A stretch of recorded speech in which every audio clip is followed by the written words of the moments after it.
Hello friends, welcome back to my YouTube channel Vaishnavi free education classes. Friends, फटाफट से class में आ जाइए, फिर अपनी क्लास को हम लोग आगे बढ़ाते हैं। जल्दी से फटाफट से सभी लोग क्लास में आएंगे और एक बार कंफर्म करेंगे कि आवाज़ वगैरह बिल्कुल क्लियर चल रही है ना। और सभी को मालूम है कि ये क्लास आपकी महा मैराथन है और ये क्लास आपकी शाम को 7 बजे से लेकर 9 बजे तक चल रही है। ठीक है, तो फटाफट से सभी लोग आ जाइए क्योंकि क्लास जो है बहुत ज़्यादा इम्पॉर्टेंट होने वाली है और आप सभी के लिए ये क्लास एकदम रामबाण है। और ऐसे ही धीरे धीरे हम लोग जो है ना मैराथन करते जाएंगे। ठीक है। हाँ, आज जैसे हम लोग जो आपका टॉपिक है ना वो है भारतीय कला के, ये नीचे लिखा है ना महा मैराथन के नीचे लिखा हुआ है भारतीय कला एवं कलागत तत्व। ठीक है, तो ऐसे ही हम लोग एक एक टॉपिक की महा मैराथन लगाते जाएंगे। ठीक है, और ऐसे हम लोग पूरा जो आपका कला सब्जेक्ट है वो कंप्लीट पढ़ते जाएंगे। ठीक है, तो हम लोग जो है ना इसमें हम सबसे पहले क्या पढ़ने वाले हैं वो हम आपको बता दें, पूरी रणनीति बता देते हैं, फिर अपनी क्लास को हम लोग आगे बढ़ाते हैं। सबसे पहले हम लोग जो है इस टॉपिक के बारे में हर चीज़ पूरी कंप्लीट पढ़ लेंगे, भारतीय कला एवं कलागत तत्व को पढ़ लेंगे। ठीक है, इसके अंतर्गत जितना टॉपिक आता है, जितने फैक्ट बनते हैं, सारे फैक्ट हम लोग कवर करेंगे। और इसके बाद जो होगा ना हम लोग साथ में एमसीक्यूज करेंगे। ठीक है, तो हम लोग कोशिश करेंगे कि 7 से 8 बजे तक हम लोग पूरा जो है आपका थ्योरी कंप्लीट कर लें। ये उससे पहले भी खत्म हो सकती है, फिर उसके बाद हम लोग एमसीक्यूज पढ़ेंगे। ठीक, तो रेडी हैं सभी लोग? आवाज वगैरह एकदम क्लियर है? आप लोग बता दीजिए, फिर आगे अपनी क्लास को आगे बढ़ाते हैं। और जो बच्चे चैनल पे नए हैं, सब्सक्राइब वगैरह ना किए हो तो फटाफट से कर लीजिएगा। ठीक है, और बढ़िया, बहुत बढ़िया क्लास से जुड़ सको। हाँ, सभी को good evening, good evening, good evening, बहुत बढ़िया, शाबाश। हाँ, good evening, good evening, Radhe Radhe, जय श्री कृष्ण। अब हम अपनी क्लास को आगे बढ़ाते हैं। चलिए, तो देखिए सबसे पहला जो हमारा टॉपिक है क्या है, सभी को मालूम है, भारतीय कला एवं कलागत तत्व। ठीक है, तो इसको हम लोगों को अच्छे से पढ़ते हैं। चलिए, तो सबसे पहले देखो ये लाइन जो लिखी हुई है, सबसे पहली लाइन आपके सामने लिखी हुई है, भारतीय कला एवं कलागत तत्व में पूछा, इसमें दिया गया है कि किसी भी कार्य को पूरी कुशलता या निपुणता से संपन्न करना ही क्या कहलाता है? कला कहलाता है। अगर आपसे पूछेगा कला क्या होता है तो बताना होगा आपको कि किसी भी कार्य को पूरी कुशलता या निपुणता से संपन्न करना ही कला कहलाता है, या अपने अंदर की जो अभिव्यक्ति होती है उसको व्यक्त करना ही क्या होता है? अपने अंदर के विचारों को अभिव्यक्त करना ही क्या होता है? कला होती है। ठीक है, अभी हम हर चीज पढ़ेंगे। अब देखिए जैसे क्या होता है इसमें, मूर्ति बनाना भी एक तरह की कला होती है, चित्र बनाना भी एक तरह की कला है, भवन या मंदिर बनाना, गीत गाना, काव्य रचना, कुछ भी अपने अंदर जो विचार आ रहे हैं उसको अभिव्यक्त कर देना ही कला कहलाती है। ठीक है, चलिए यहां से आपका ये समझ में आ गया होगा। अब देखिए आगे चलते हैं, बिल्कुल जीरो से स्टार्ट करेंगे और बहुत आसान वे में पढ़ते हुए चले जाएंगे। ठीक है, फिर दिया है, गीत गाना कला तभी कहा जाएगा जब गीत सुमधुर और लय ताल के साथ गाया जाए। ऐसा नहीं कि जबरदस्ती आ बा ऐसे गा रहे हैं तो गीत हो गया, ऐसा नहीं होता है। एक लयबद्ध, एक बिल्कुल से धुन में होना चाहिए, तभी आपका गाना बन पाएगा। ठीक है, चलिए आगे चलते हैं नेक्स्ट पर। फिर दिया है इसी तरह से, इसी प्रकार काव्य, नाटक, चित्र, मूर्ति आदि कला की परिधि में आएगी। परिधि में तभी आएगी जब उसमें अर्थ होना चाहिए, उसमें रस होना चाहिए, उसमें भाव होना चाहिए, रूप होना चाहिए, उसकी सुंदरता होनी चाहिए, तभी उसको हम कला कहेंगे। ये आपको अच्छे से याद रखना है। ठीक है, चलिए आगे बढ़ते हैं। अब देखिए यहां से स्टार्ट होता है आपके एग्जाम के लिए क्वेश्चन, तो यहां से आपको अच्छे से अब समझना है कला शब्द जो है सबसे पहले कहां पर यूज होता है। सबसे पहले हमें उल्लेख कहां मिलता है? ऋग्वेद में मिलता है। ठीक है, तो कला शब्द का पहला प्रयोग कहां मिला हमें? ऋग्वेद में मिलता है। और पूछा जाता है कला कौन सी भाषा का शब्द है, तो याद रखना है ये संस्कृत भाषा का शब्द है। कौन सी भाषा का शब्द है? संस्कृत भाषा का शब्द है। और इसकी उत्पत्ति जो है ना कौन सी धातु से हुई है, ये सीधे सीधे क्वेश्चन पूछ लिए जाते हैं। जहां हम गोला कर रहे हैं ना, ये आपके क्वेश्चन है बन रहे हैं। ठीक है, याद रखना। कौन से वेद में मिलता है? ऋग्वेद में। कौन सी भाषा से लिया है? संस्कृत से। कौन सी धातु से? कल धातु से। अर्थ क्या होता है? प्रेरित करना। तो यहां से 4 क्वेश्चन आपके बनेंगे इस एक स्क्रीन से। ठीक, हाँ लाइव है पगलू, लाइव है, आ जाओ सभी लोग फटाफट से। हाँ, बहुत बढ़िया। तो कल धातु से बना है, इसका अर्थ क्या होता है? मोटिवेट करना या प्रेरित करना होता है। ठीक है, चलिए आगे बढ़ते हैं। अब देखिए कला की परिभाषा, यहाँ से आपका एक क्वेश्चन 100% पूछा जाएगा, तो अब आपको यहाँ से बिल्कुल गायब नहीं होना है। तो कला की परिभाषा यहाँ से 100% एक क्वेश्चन आप लोग मार्क करिएगा। यहाँ से 100% कोई भी एग्जाम हो आपका, ये आपको बताना है। ठीक है, चलिए अब देखिए प्लेटो के अनुसार और अरस्तु के अनुसार दो कोटेशन दिए हैं यहाँ, और दम से पूछे जाते हैं। पूछा जाता है कला सत्य की अनुकृति है, यह कोटेशन किसने कहा है? तो आपको याद रखना है प्लेटो महोदय का कोटेशन है। ठीक है, पूछा जाएगा कि सत्य की अनुकृति ही कला है, ये किसने कहा है? प्लेटो ने कहा है। ठीक, अरस्तु के बारे में पूछ ले कि कला प्रकृति का अनुकरण है। देखो शब्दों में, हल्के से शब्द में परिभाषा चेंज हो रही है और जो कोटेशन है वो चेंज हो रहा है, तो आप लोग बिल्कुल से अच्छे से दिमाग लगा के ही पढ़ना। अगर उसने कहा है सत्य की अनुकृति ही कला है, तो आपका चेंज होगा प्लेटो। कला प्रकृति का अनुकरण है, तो आपका आ जाएगा अरस्तु। ठीक, तो ये आपको याद रखना है।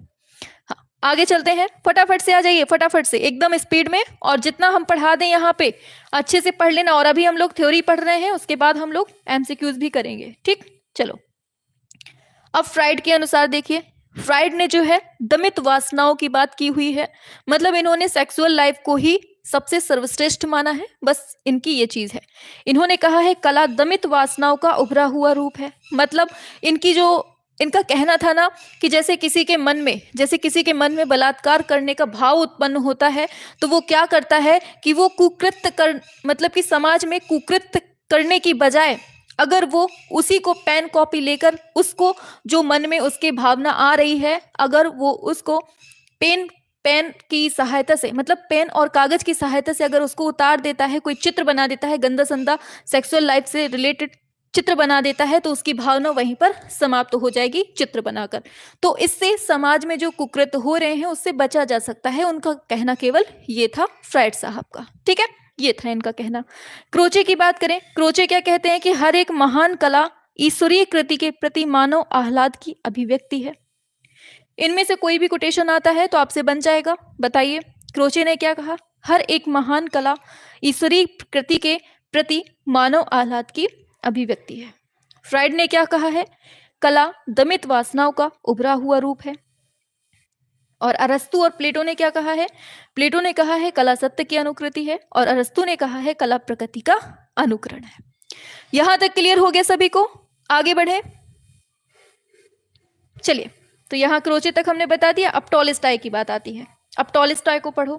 टॉलस्टॉय ने क्या कहा है? इन्होंने कहा है कला भावों को क्रिया, रेखा, रंग, ध्वनि या शब्द द्वारा इस प्रकार अभिव्यक्त करना है जिसे देखने या सुनने वाले के मन में वही भाव जाग उठता है। तो ये कोटेशन किसने कहा है? ये आपको याद रखना है, ये कहा है टॉलस्टॉय ने। किसने कहा है? ये टॉलस्टॉय ने कहा है। क्या बात बोली है कि कला भावों को क्रिया, रेखा, रंग, ध्वनि या शब्द द्वारा इस प्रकार अभिव्यक्त कर दिया जाता है जिससे देखने या सुनने वाले के मन में वही सेम टू सेम भावना आ जाती है। ठीक है, हम आपसे कहते हैं कि आपकी शादी होगी, आपके मन में लड्डू फूटने लगते हैं, आ हा हा, आपके मन में आ जाता है कि अरे भाई मेरी दुल्हन तो ऐसी होगी, है ना? बस यही चीज है इसमें। तो किसने कहा है? ये टॉलस्टॉय भाई साहब ने कहा है। आगे बढ़ेंगे, चलो आता है नेक्स्ट, हीगल के बारे में देख लेते हैं। यहाँ हीगल ने क्या कहा है कि कला आदि भौतिक सत्ता को व्यक्त करने का माध्यम है। ये किसने कहा है? हीगल महोदय ने कहा है। ठीक है, ये आपको याद रखना है। आगे बढ़ेंगे, रस्किन की बहुत पूछी जाती है दम से कि कला में मनुष्य अपनी भावनाओं की अभिव्यक्ति करता है। तो ये शब्द किसने कहा है? रस्किन ने कहा है। ये आपको याद रखना है। ठीक है, चलिए आगे चलते हैं नेक्स्ट पर। चलिए नेक्स्ट पर आते हैं। रविन्द्रनाथ टैगोर की बहुत, देखो इन दोनों में आप लोग बहुत कंफ्यूज होते हैं। इन्होंने क्या कहा है रस्किन ने कि कला में मनुष्य अपनी भावनाओं की अभिव्यक्ति करता है, और ऐसे ही रविन्द्रनाथ टैगोर ने भी बोल दिया है कि कला में मनुष्य अपनी अभिव्यक्ति करता है। तो अगर उसने भावना शब्द दे दिया है ना, भावना शब्द दे दिया है, तो रस्किन शब्द आपको लगा देना है। कैसे? आपने एक गाना सुना होगा, मेरे रस के कमर तुझको पहली नजर, ऐसे एक गाना चला था ना। बस आपको ये याद रखना है कि वो अपनी भावनाओं व्यक्त कर रहा है। रस के कमर, रस्के से याद रखना है रस्किन।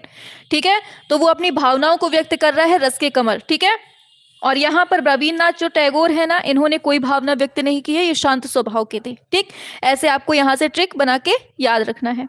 आगे बढ़ते हैं। चलिए जयशंकर प्रसाद के बारे में देख लेते हैं।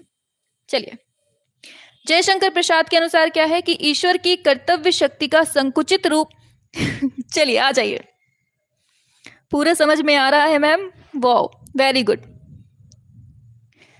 ऐसे ही मजे मजे में पूरा हर चीज पढ़ा देंगे आपको। हाँ बहुत बढ़िया, चलिए आ जाइए जयशंकर प्रसाद के बारे में बात करें तो क्या है कि ईश्वर की कर्तव्य शक्ति का संकुचित रूप जो हमको बोध के लिए मिलता है वही कला है। अब जयशंकर प्रसाद ने बताया है क्या कि कर्तव्य शक्ति का संकुचित रूप जो हमको बोध के लिए मिला है वही कला है।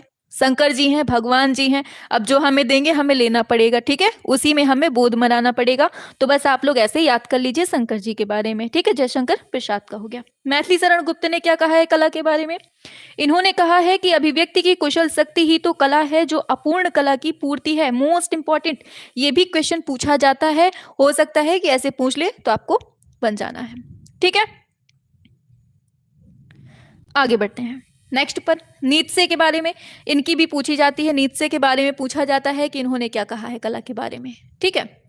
तो इनका समझ लीजिए, नीत्शे ने कहा है कि कला जीवन के कड़वे अनुभवों से मुक्ति का माध्यम है, कड़वे अनुभवों के माध्यम से, ठीक। ये आपको याद रखना है, ये किसने कहा है? नीत्शे ने कहा है, आपको याद रखना है, ठीक है। हाँ चलिए अब बढ़ते हैं हम लोग कला के वर्गीकरण के बारे में। बहुत दम से पूछा जाता है इधर से, यहां से क्वेश्चन आपका बहुत ज्यादा पूछा जाता है, आपको अच्छे से पढ़ना है, ठीक है जी। मैम आज तो बहुत अच्छे तरीके से समझ में आ रहा है, बहुत बढ़िया। आगे बढ़ते हैं। हाँ कड़वे अनुभव जो है वो नीत्शे के हैं, ठीक है। हाँ आपको याद रखना है, नीत्शे से ऐसे कर लो, जो नष्ट हो, जब कुछ चीज नष्ट हो जाती है आपकी तो आपको कड़वा लगने लगती है चीज, ठीक है, बस ऐसे याद कर लो यहाँ पे ट्रिक बना के। चलिए अब कला का वर्गीकरण के बारे में बात करते हैं। यहां से क्वेश्चन बहुत पूछा जाता है, पूछा जाएगा किसने अपनी पुस्तक, पहली बात तो ये पुस्तक किसकी है पूछा जाएगा। कला विलास पुस्तक किसकी?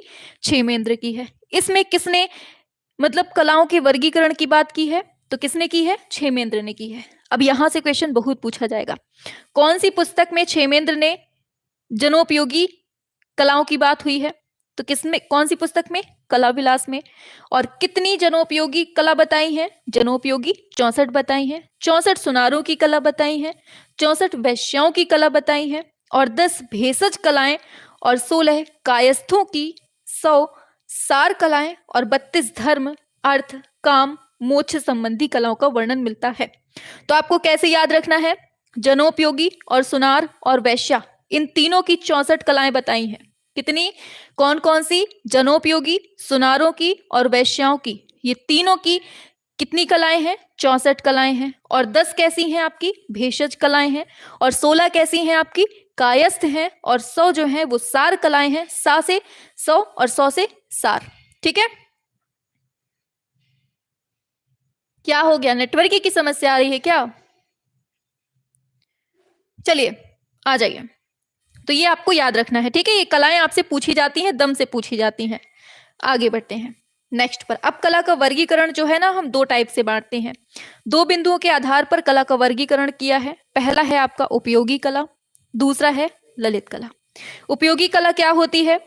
उपयोगी कला ऐसी होती है कि जैसे जो हमें बहुत डेली यूज में होती है। जैसे हमें घर बनाना है तो ये हमारे डेली यूज की काम की चीजें हैं, ठीक है।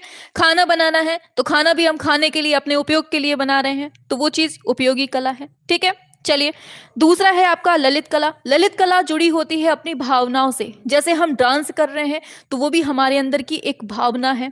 जैसे हम चित्र बना रहे हैं तो वो भी हमारे अंदर की भावना है। और अभी देखिए आगे आता है तो वहां हम और समझाते हैं। चलिए दिया है उपयोगी कला। जो कला हमारे जीवन की आवश्यकताओं को पूर्ण करती है उसे हम उपयोगी कला कहते हैं, ठीक है। हाँ हाँ बहुत बढ़िया, शाबाश।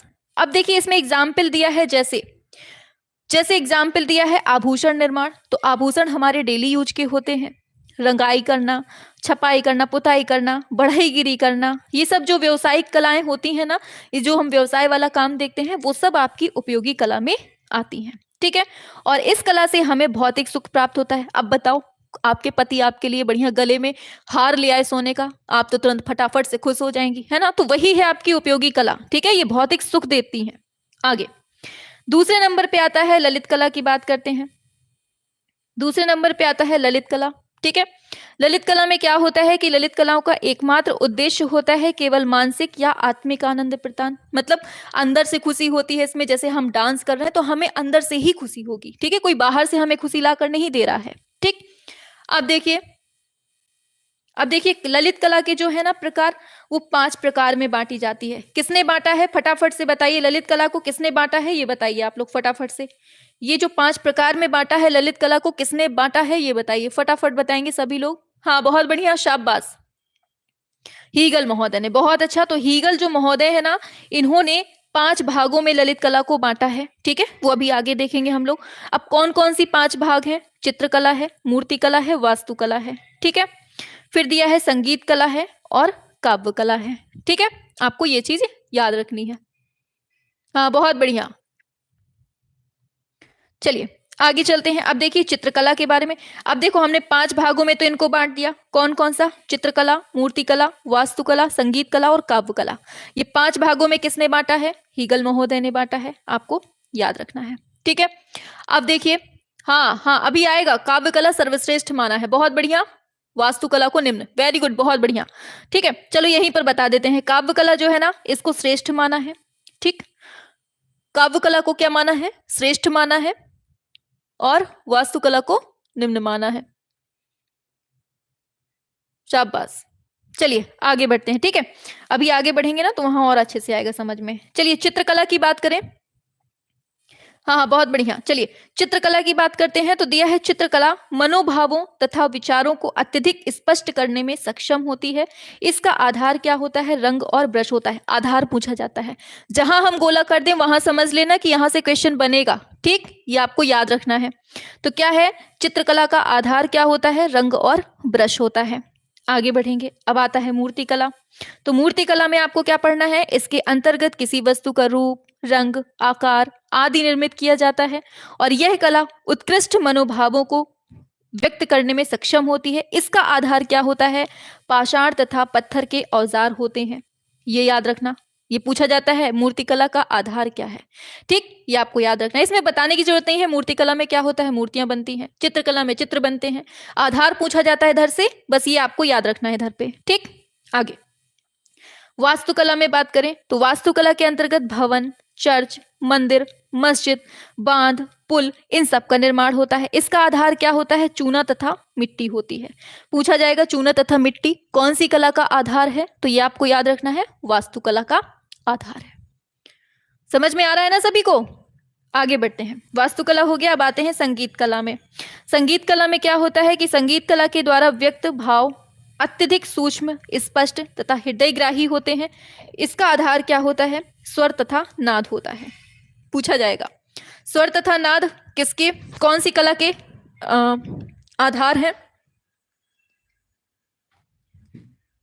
चलिए तो बताना होगा आपको संगीत कला के, ठीक है। चलिए आगे बढ़ते हैं नेक्स्ट पर। नेक्स्ट आती है आपकी काव्य कला।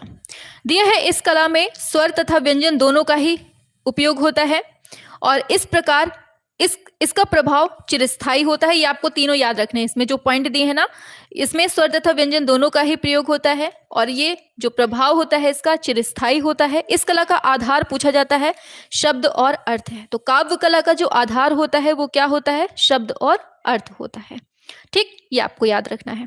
आगे काव्य हो गया। अब ललित कला के भेद की बात करें। ललित कला हमने पढ़ी, 5 प्रकार से बांटा गया। अब इसके 2 मुख्य भेद हैं, कौन कौन से हैं, पहला है रूपप्रद और दूसरा है अरूपप्रद। अब देखो 2 प्रकार से तो बांटा गया है। देखो हमने 5 चीजें पढ़ी ललित कला में, 5 चीजें कौन कौन सी पढ़ी ये एक बार देख लो, पहले समझो। इसमें देखिए हमने पढ़ा चित्रकला, मूर्तिकला, वास्तुकला, संगीत कला, काव्य कला।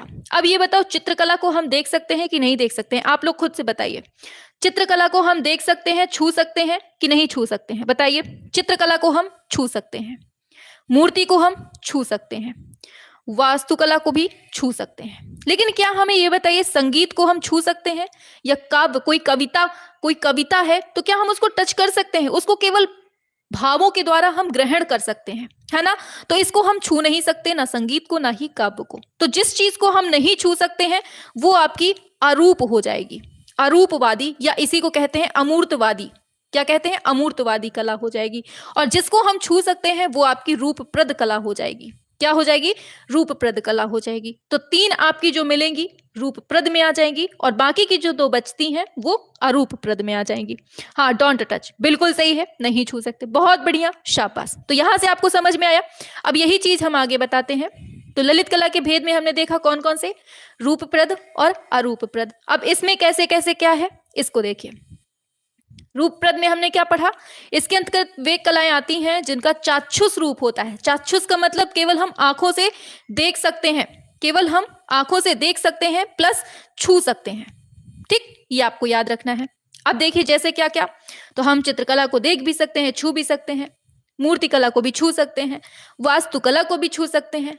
अब देखिए अरूपप्रद पे बात करें तो अरूपप्रद कलाओं के अंतर्गत वे कलाएं आती हैं जिसका चाक्षुष रूप नहीं होता है। चाक्षुष रूप नहीं होता है मतलब हम उसको छू नहीं सकते हैं, ठीक है, याद रखना है। और इसके अंतर्गत इसमें भाव का अनुभव होता है। इसमें केवल भाव हम देख सकते हैं, मतलब भाव ही हम इसका कर सकते हैं, टच नहीं कर सकते। बहुत बढ़िया, समझ में आ रहा है ना।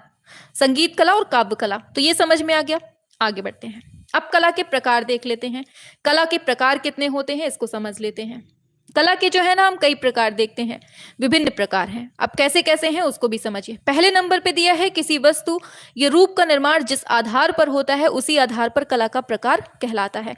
अब जैसे वस्तु तथा रूप का निर्माण जिस आधार पर होता है, कैसे कैसे देखिए। चित्रकला के माध्यम से हम किसी वस्तु को बना सकते हैं। जैसे हम चित्रकला की बात करें तो इसमें आ जाती हैं आपकी जैसे दीवारें आ जाती हैं, छत आ जाते हैं, स्तंभ आ जाते हैं, वस्त्र, कागज, भोजपत्र, ये सब जो है ना इस पर जो बने हुए चित्र होते हैं वो सब आपके चित्रकला के अंतर्गत आ जाते हैं, जिसका हम रूप बता सकते हैं। ठीक है, ये आपको याद रखना है। दूसरे की बात करें, दूसरा दिया है मूर्ति कला। तो मूर्ति कला में क्या आएगा, सभी जानते हैं मूर्ति वगैरह आ जाएगी। धातु या पत्थर को जब तराश दिया जाता है तो जो मूर्ति बनती है वो मूर्ति कला कहला देती है। ठीक, वास्तु या स्थापत्य की बात करें, ये भी जानते हैं सभी लोग। भवन निर्माण कला, जैसे मंदिर बन जाता है, चैत्य बनता है, मकबरे आ जाते हैं, महल आ जाता है, ये सब आपका वास्तु या स्थापत्य कला के उदाहरण में आ जाता है। ठीक है, शाबाश, बहुत बढ़िया। मैम थोड़ा स्लोली पढ़ाइए, बहुत स्लो पढ़ा रहे हैं, पता है, बहुत स्लो। अगर हम ऐसे इससे भी ज्यादा स्लो हुए ना, ये सब आप लोगों का पढ़ा हुआ है, ये हम एकदम से ओवरऑल एक रिवीजन के तौर पे पढ़ा रहे हैं कि आपका जल्दी से जल्दी पूरा रिवीजन हो जाए, साथ में हम एमसीक्यूज भी पढ़ा दें। ठीक है, हाँ चलिए। अब आती है मृदभांड की बात। तो मृदभांड भी आप जानते हैं, जैसे मिट्टी के बर्तन, ठीक, जैसे मिट्टी के बर्तन है, ये सब आपके मृदभांड में आ जाएंगे। मुद्रा कला की बात करें तो इसमें आप लोग मोहर, सिक्का, ये सब चीज आप लोग मुद्रा कला में देखते हैं, ये सब आप जानते हैं, इनसे सब परिचित हैं आप लोग। ठीक है, लास्ट में मुद्रा कला है लिखा है। आगे अब दूसरे नंबर पे है जिन पदार्थों से कलाकृतियों का निर्माण किया जा सकता है, उन पदार्थों के आधार पर। तो चित्रकला, धातु कला, मूर्ति कला, ये सब आप लोगों ने देख लिया, वही चीज है। ठीक है, तो वही चीज है। चित्रकला हमने बता ही दिया। धातु कला में क्या होगा, जैसे पीतल और तांबे से बनाई गई मूर्तियां होती हैं, वो धातु कला में आ जाती हैं। ठीक है,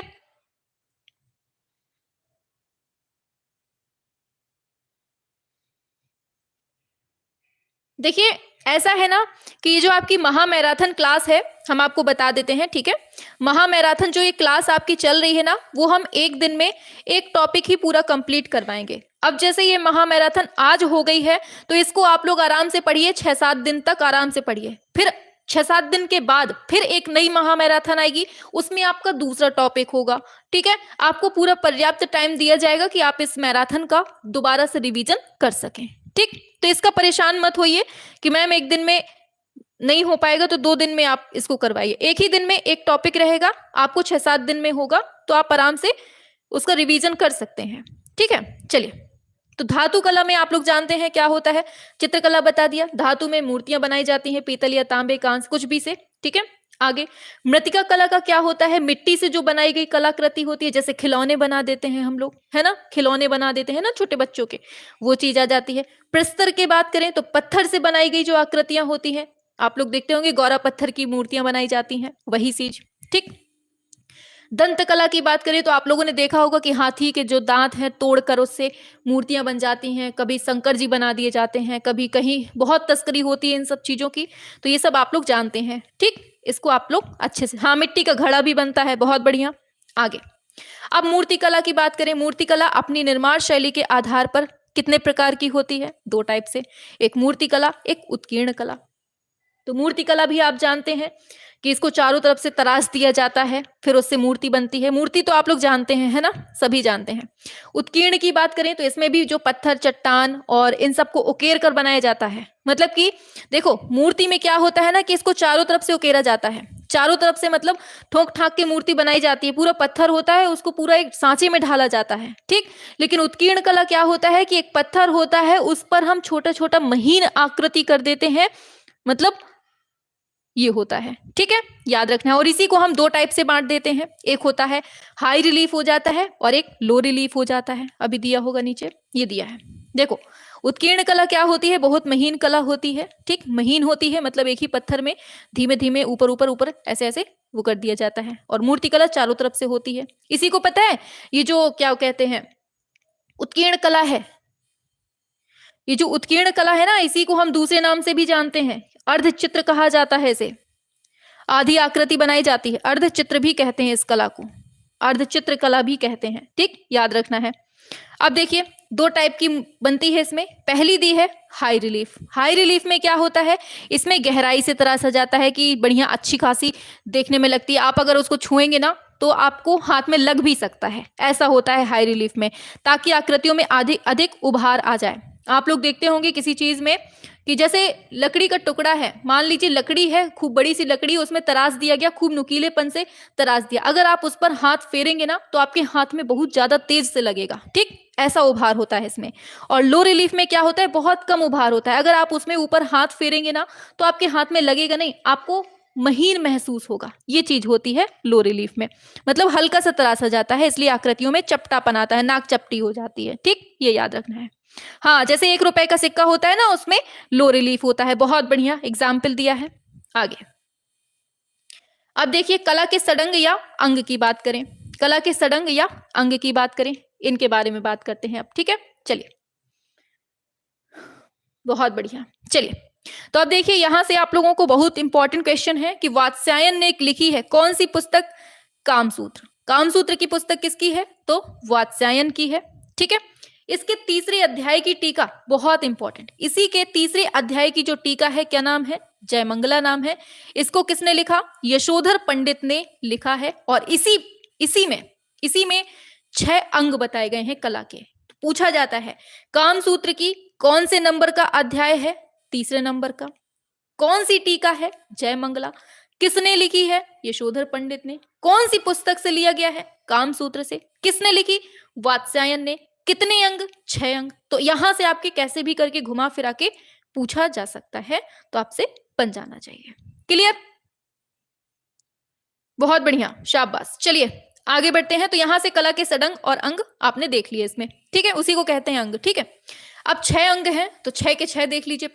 पहला है रूप भेद, प्रमाण, भाव, लावण्य योजना, सादृश्य, और 6वां आता है वर्णिका भंग, ठीक है। इनके बारे में लिखा है कि नहीं? चलिए यही समझाएंगे हम आपको, ठीक है। तो ये 6 अंग जो हैं कौन कौन से? रूप भेद, प्रमाण, भाव, लावण्य योजना, सादृश्य, वर्णिका भंग।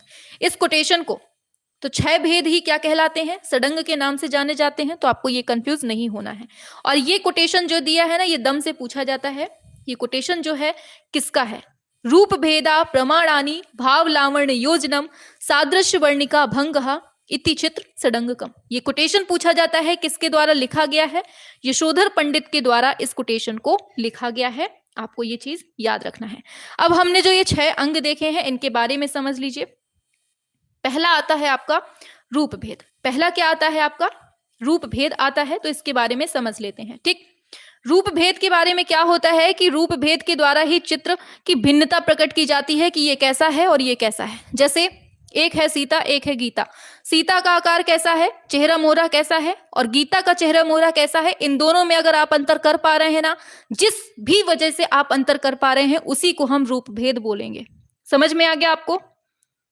हाँ, ठीक है। हाँ, रूप से तात्पर्य जैसे राजा भिखारी। हाँ, राजा को आप पहचान ले रहे हैं और कौन भिखारी है उसको पहचान ले रहे हैं, उसमें अंतर क्या हो रहा है, जिस चीज से हमें समझ में आ रहा है वही उसका रूप भेद होता है। समझ में आ गया? मतलब चित्र की भिन्नता प्रकट करना ही क्या कहलाता है? रूप भेद कहलाता है। आगे प्रमाण की बात करते हैं।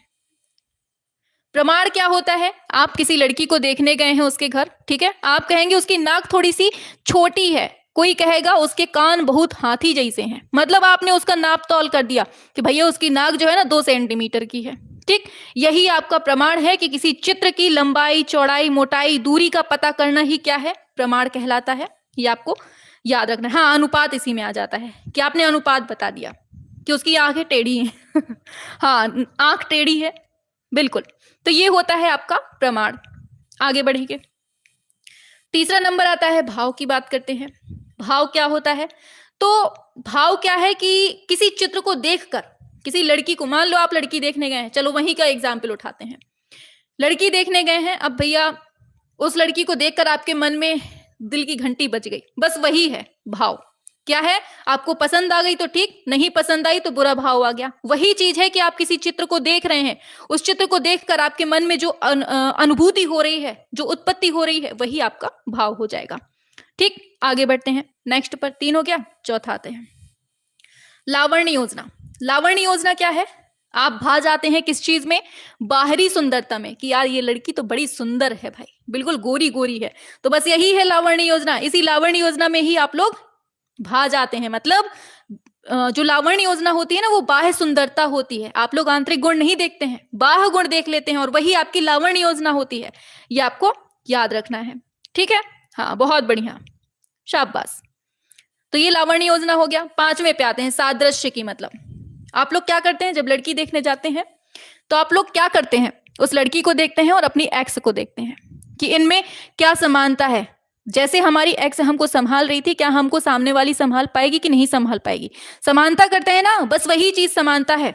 सादृश्य का मतलब समानता होता है कि आप लोग देखते हैं कि वो सुंदर थी तो ये भी सुंदर है कि नहीं, वैसी ही है कि नहीं है, बस यही चीज आपकी सादृश्यता होती है। समानता आप लोग ढूंढते हैं, 2 चित्रों में समानता खोजना ही क्या कहलाता है? सादृश्य कहलाता है। आप लोगों को वही एग्जाम्पल देंगे जिससे आपके दिमाग में सेट हो जाए, ठीक है। बाकी अन्यथा में मत लीजिएगा हमारी ट्रिक को, ठीक। चलिए वर्णिका भंग पे आते हैं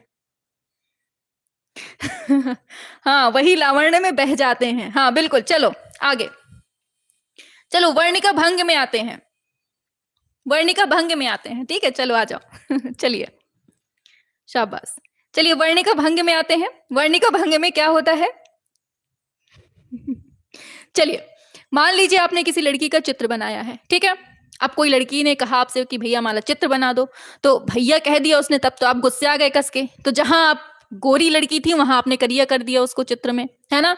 और अगर कोई आई कहेगी प्लीज मेरा एक चित्र बना दो ना, आपने उसका बढ़िया सुंदर चित्र बना दिया, जैसी वो गोरी थी वैसी ही बना दी। तो आपने क्या किया? क्या किया आपने? बताइए। जो गोरी लड़की थी उसको काला कर दिया। मतलब रंगों से, रंगों के माध्यम से जो हम अभिव्यक्ति करते हैं चित्र की, वही आपकी वर्णिका भंग कहलाता है। मतलब कि रंगों को भर देना ही हमारा क्या कहलाता है? चित्र में वर्णिका भंग कहलाता है। मतलब अनुकूल रंग योजना से जो चित्र का निर्माण करेंगे वही आपका वर्णिका भंग कहलाता है, ठीक है। हाँ, रंगों का ज्ञान बिल्कुल सही है, रंगों का ज्ञान है आपको कि कैसे आपका होता है। हाँ, महात्मा गांधी का चित्र बना दो हूबहू, वो सादृश्यता में आ जाएगा। चलिए, तो यहां से आपको समझ में आ गया। आप चलिए, तो यहां से आपका ये हो गए 6 अंग हो गए। चलिए अब कला के तत्व की बात कर लेते हैं। समझ में आ रहा है कि नहीं आ रहा है ये बताइए बस। हाँ, बाकी जो हम पढ़ा रहे हैं ना वो केवल हम याद कराने के उद्देश्य से पढ़ा रहे हैं, बाकी इसका कोई अन्यथा में मत लीजिएगा, ठीक है। चलिए अब हम बात करते हैं कला के तत्व की। हाँ, बहुत बढ़िया।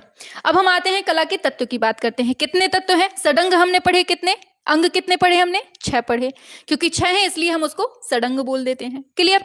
अब हम बात करते हैं यहाँ तत्वों की। तो कला के कितने तत्व हैं? 6 तत्व हैं। कौन कौन से हैं? पहला देखो, पहला है आपका रेखा, आकृति, वर्ण, तान, ठीक है।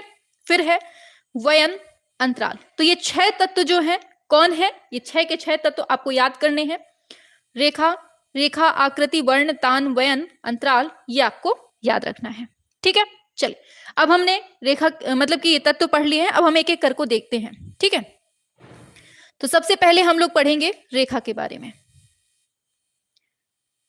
चलिए रेखा के बारे में देख लेते हैं कि रेखा क्या होती है। तो अपने साधारण रूप में रेखा ज्यामितीय होती है, तो ज्यामिति के अंतर्गत आती है रेखा, ये सभी जानते हैं, ठीक है। किंतु जब रेखा का प्रयोग कलाकृति के निर्माण हेतु किया जाता है तो रेखा का प्रयोग जो है वो प्रतीकात्मक रूप में होता है ना। जैसे आप कोई चित्र बना देंगे तो वो एक तरह का प्रतीक हो जाता है। जब आप लोग जाते हैं कहीं घूमने फिरने तो ये तीर बना होता है ना, तो ये एक प्रतीक के रूप में हो जाता है रेखा का, ठीक। चलिए आगे चलते हैं। इसके माध्यम से कलाकार जो है अपने विभिन्न भावों की अभिव्यक्ति करता है, तो ये आपको याद रखना है। समझ में तो आ रहा है, थोड़ा तेज पढ़ाओ, तेज ही तो पढ़ा रहे हैं बबुआ, और इससे धीमे क्या हो सकता है या इससे तेज क्या हो सकता है। मैम आज थ्योरी पढ़ने में मजा आ रहा है, बहुत बढ़िया, कितनी अच्छी क्लास चल रही है, मैं लेट हो गई। चलिए कोई बात नहीं, आ जाइए फटाफट से। दिया है उसके माध्यम से कलाकार जो है, रेखा के माध्यम से कलाकार अपने विभिन्न भावों की अभिव्यक्ति कर सकता है, ये आप सभी जानते हैं। सबसे पहले मानव के द्वारा जो आत्माभिव्यक्ति हुई है वो किसके माध्यम से हुई, यहां से क्वेश्चन बनेगा कि सबसे पहले जो मानव ने अपनी अभिव्यक्ति की वो किसके माध्यम से, कौन से तत्व के माध्यम से की, तो याद रखना है रेखा ही उसने सबसे पहले खिंचाई थी, ठीक। जो पत्थर होते थे, पाषाण काल होता था, ठीक, पत्थर होते थे तो पत्थर को उठाया, बस पत्थर में ठोक दिया और उसी से बस बनाना स्टार्ट कर दिया, ये चीज होती थी, रेखाओं के माध्यम से ही होती थी। इस प्रकार प्रारंभ से ही अभिव्यक्ति का जो मूलाधार रहा है वो क्या रहा है, रेखा रहा है, ठीक है। चलिए आगे बढ़ते हैं। स्पीकर तेज कर लीजिए, स्पीकर तेज है बबुआ, तेज है। चलो, भारतीय चित्रकला कैसी है, रेखा प्रधान है, यहां से क्वेश्चन बनेगा आपका। अतः अजंता से लेकर, याद रखना, अजंता से लेकर बंगाल स्कूल तक कलाकारों के द्वारा रेखाओं के अनुपम सौंदर्य को बिखेरा गया है। खैर ये तो आप जानते ही हैं। परंपरागत कलाओं में भी रेखाओं के गूढ़तम सौंदर्य की दृष्टि को देखा जा सकता है, ये केवल उसकी तारीफ हो रही है और कुछ नहीं। चलो आगे, आगे दिया है सामान्यतः रेखा के भेद, यहां से बनेगा क्वेश्चन दम से। रेखा के भेद कौन से, एक सरल रेखा, एक वक्र रेखा। कौन कौन सी, एक सरल रेखा और एक वक्र रेखा आती है। अभी हम रेखा के बारे में पूरा पढ़ेंगे और कौन कौन से भाव उत्पन्न होते हैं वो भी देखेंगे। तो पहले पढ़िए रेखा की परिभाषा, सबसे पहले देखेंगे हम रेखा की परिभाषा। चलिए ठीक है, रेखा की परिभाषा देखते हैं। तो दिया है रेखा दो बिंदुओं के, रेखा जो है दो बिंदुओं या दो सीमाओं के बीच की दूरी है जो बहुत सूक्ष्म होती है और गति की दिशा निर्देश करती है, ठीक है। तो दो बिंदुओं के बीच की दूरी को हम रेखा कहते हैं, ये सभी लोग जानते हैं। इसको आगे बढ़ाया भी जा सकता है, पीछे भी बढ़ाया जा सकता है, ठीक। समझते हैं आप लोग सभी। आगे दिया है कभी कभी दो या अधिक बिंदुओं के बीच वास्तविक रेखा ना होते हुए भी रेखीय प्रभाव आ जाता है, इस प्रकार की रेखाएं अनुभूत रेखाएं कहलाती हैं। खैर चलो आगे। अब देखिए यहां से क्वेश्चन बनता है बहुत ज्यादा, रेखा के प्रकार एवं प्रभाव के बारे में बात करते हैं।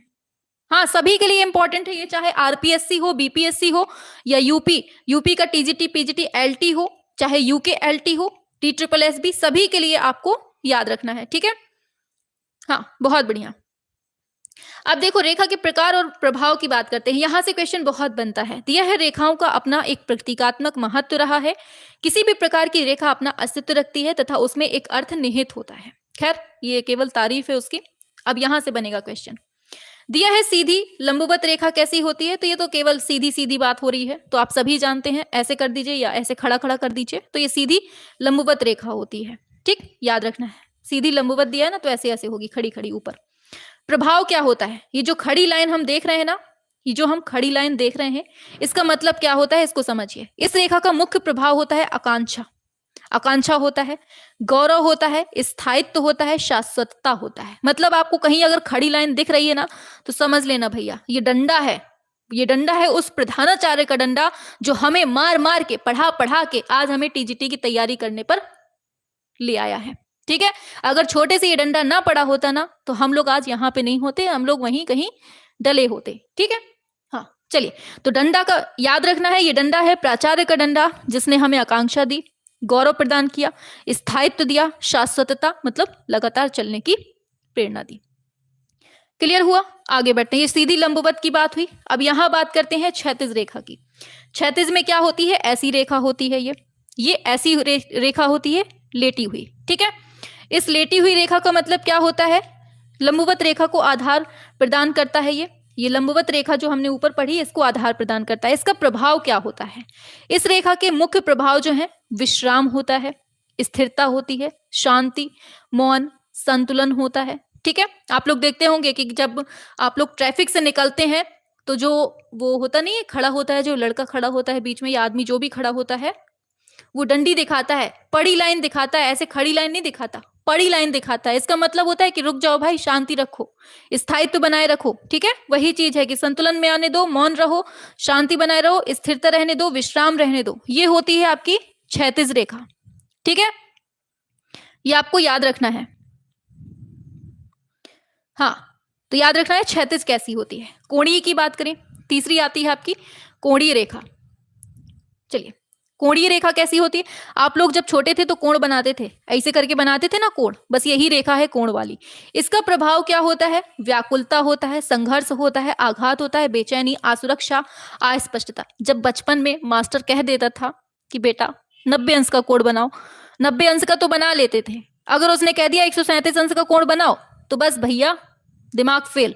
तो आपको बहुत संघर्ष वाला फील होता था कि अरे भैया बहुत संघर्ष करना पड़ेगा, आघात हो गया, हमें बेचैनी हो गई, असुरक्षा लगने लगी, अस्पष्टता हो गई। तो कोणीय का मतलब कोण बनाने में आपको डर लग गया। ठीक, याद रखना। आगे कर्णवत रेखाएं बात करें, कर्णवत में हाँ जैसे कुतुब मीनार, बहुत बढ़िया, शाबाश। अब बात करते हैं कर्णवत रेखाओं की। इसमें क्या होता है? कर्णवत कैसी होती है? कर्णवत होती है ऐसी रेखा, ये टेढ़ी मिर्ची, टेढ़ी मेढ़ी। ठीक, तो टेढ़ी मेढ़ी रेखा भी आपको एकदम से बेचैन कर देती है।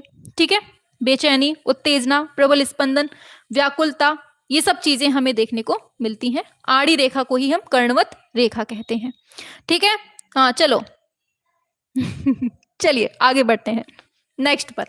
चलो, एक पुंजी रेखा की बात करें। एक पुंजी का मतलब क्या होता है कि इसमें मतलब लगा करता है कि जैसे ये टॉर्च है ना, जैसे आप लोग टॉर्च देखते होंगे, टॉर्च से जब आप ऑन करते हैं टॉर्च, तो ऐसे ऐसे रोशनी फैलने लगती है, ऐसे ऐसे रोशनी फैलती है ना। तो यही है एक पुंजी, है कि एक पुंज से निकल रही है रेखाएं, ये होती है एक पुंजी। इसका जो प्रभाव होता है वो होता है स्वच्छंदता, मतलब अब स्वच्छंद हो गई है, फ्री हो गई है, मतलब जो रोशनी है वो फ्री हो गई है यहां से निकलने के लिए। अभिलाषा का होता है शोभा, स्वलीनता, लवलीनता, और स्वदेश प्रेम का, प्रसार का, ये सब इसका, ये प्रभाव बहुत पूछे जाते हैं, ये ऐसे ही नहीं है। ठीक है, याद रखना है।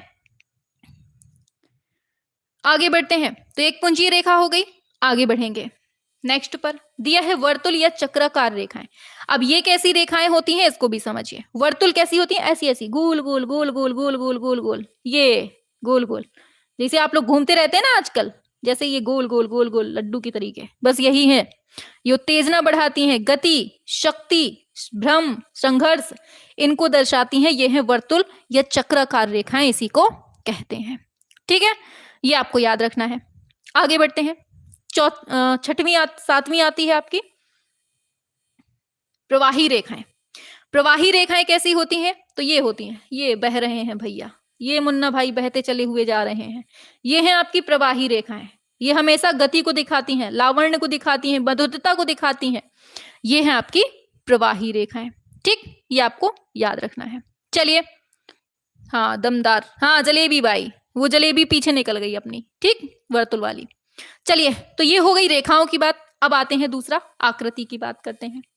क्या करते हैं? आकृति की बात करते हैं। तो रूप वह क्षेत्र है, देखो आकृति को ही रूप बोलते हैं, ये याद रखना है। ठीक है, रूप वह क्षेत्र है जिसका अपना निश्चित आकार तथा वर्ण होता है। और फिर दिया है, रूप का निर्माण छोटे छोटे बिंदुओं से होता है, किंतु यदि इन बिंदुओं को क्रमानुसार केवल एक ही दिशा में बढ़ाया जाए तो रेखा का निर्माण होता है। ठीक, ये बहुत सिंपल लाइन लिखी है। अतः रूप निर्माण के लिए यह आवश्यक है कि इन छोटे छोटे बिंदुओं को सभी दिशाओं में आवश्यकता अनुसार रखा जाए। ये नहीं कि केवल एक ही जगह हम बढ़ाते चले जा रहे हैं, वो रेखा बन जाएगी। लेकिन यह है कि जैसे हमें दिल बनाना है, ठीक है, ये दिल बन रहा है, ये तो हमें छोटे छोटे बिंदुओं को रखकर हमें एक आकार देना होगा, ये है मतलब। अब जैसे कुतुब मीनार बना रहे हैं हम लोग, तो उसके लिए भी हमें छोटी छोटी बिंदु रखने होंगे, तब कहीं कुतुब मीनार बनेगा। ठीक, चलिए आगे बढ़ते हैं।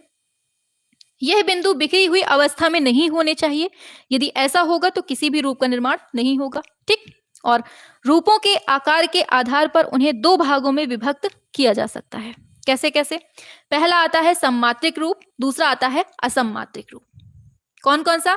सम्मात्रिक रूप, असम्मात्रिक रूप। ठीक है, सम्मात्रिक क्या होता है? सिमेट्रिक आप लोगों ने पढ़ा होगा सिमेट्रिक और एसिमेट्रिक। तो ऐसा होता है कि जैसे हम लोग गिलास बना रहे हैं, जैसे हम लोग गिलास बना रहे हैं, अगर इसको हमने बीच से काट दिया गिलास को, तो जितना हिस्सा यहाँ का निकल के आएगा वैसा ही सेम टू सेम यहाँ का भी निकल के आएगा। ये होता है सममात्रिक। असममात्रिक में क्या होता है? असममात्रिक में जैसे बना लो, असममात्रिक में कैसे बनेगा? मान लीजिए हमने ये बनाया कप, कप बनाया, अब इसको बीच से काट दो, भला ये भी और ये एक जैसा हो जाए, नहीं होगा, क्योंकि यहाँ कान लगा हुआ है, यहाँ कान है ही नहीं। ये होता है असममात्रिक रूप।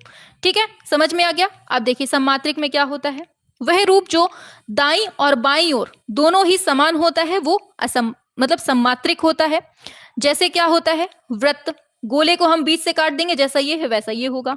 घन है, जैसे हम ये घन बनाते हैं, इसको अगर बीच से हम काट देंगे तो जैसा ये है वैसा ये होगा। आयत, गिलास, ये सब आपका सममात्रिक में आ जाएगा। ठीक है, आगे बढ़ते हैं। नेक्स्ट पर आता है असममात्रिक। असममात्रिक, इसमें क्या है, यह वह रूप है जिसका दूसरा भाग पहले भाग से विपरीत होता है। जैसे विषम कोण है, चतुर्भुज है, त्रिभुज है, केतली है, सुराही है, इनको हम काट देंगे ना तो अलग अलग हो जाएगा। यह रूप देखने में अधिकतर रुचिकर लगते हैं। आगे, इनके अतिरिक्त चित्र में दो प्रकार के महत्व होते हैं। पहला सक्रिय रूप, सहायक रूप। क्या होता है? सक्रिय रूप, सहायक रूप। अब इसको पढ़ लेते हैं, क्या दिया है। सक्रिय रूप क्या होता है? ये वो रूप होता है जिसकी चित्र की प्रधान आकृति, ये जो है ना, ये चित्र की प्रधान आकृति होती है, जिसे कलाकार अधिक महत्व देता है, ये होता है आपका सक्रिय रूप। अब सहायक रूप की बात करें, ये वो रूप होता है जो सक्रिय रूप को बल देने के लिए चित्रित किए जाते हैं, और किसी भी चित्र में भिन्न भिन्न प्रकार के रूपों के भिन्न भिन्न प्रभाव होते हैं। रूपों के प्रभाव इस प्रकार होते हैं, कैसे? जैसे आयताकार, यहां बहुत पूछे जाते हैं, ये क्वेश्चन बहुत ज्यादा पूछे जाते हैं, इसको याद करना, ये 4 होंगे, ये बहुत पूछे जाते हैं। जैसे आयताकार, त्रिभुजाकार, वृत्ताकार, अंडाकार। अब इसको समझ में आना चाहिए आपको। क्या हो गया भाई? हाँ, सभी का स्वागत है क्लास में, आ जाइए। आज मेरी पहली क्लास है प्रीति जी। चलिए, सभी का स्वागत है क्लास में। चलिए, और पसंद आए तो दिल जरूर उड़ाइएगा और क्लास को लाइक जरूर करिएगा। ठीक है, चलिए आगे। अब देखिए यहां से क्वेश्चन क्या पूछा जाएगा आपसे कि आयताकार जो है, जो आयताकार चीजें होती हैं वो आपको क्या दिखाती हैं, किस रूप को दिखाती हैं? ये स्थायित्व का प्रतीक है, शक्ति का प्रतीक है। त्रिभुजाकार जो है वो विकास का प्रतीक है, सुरक्षा का प्रतीक है। वृत्ताकार किसका प्रतीक है? ये गति का है, आकर्षण का है।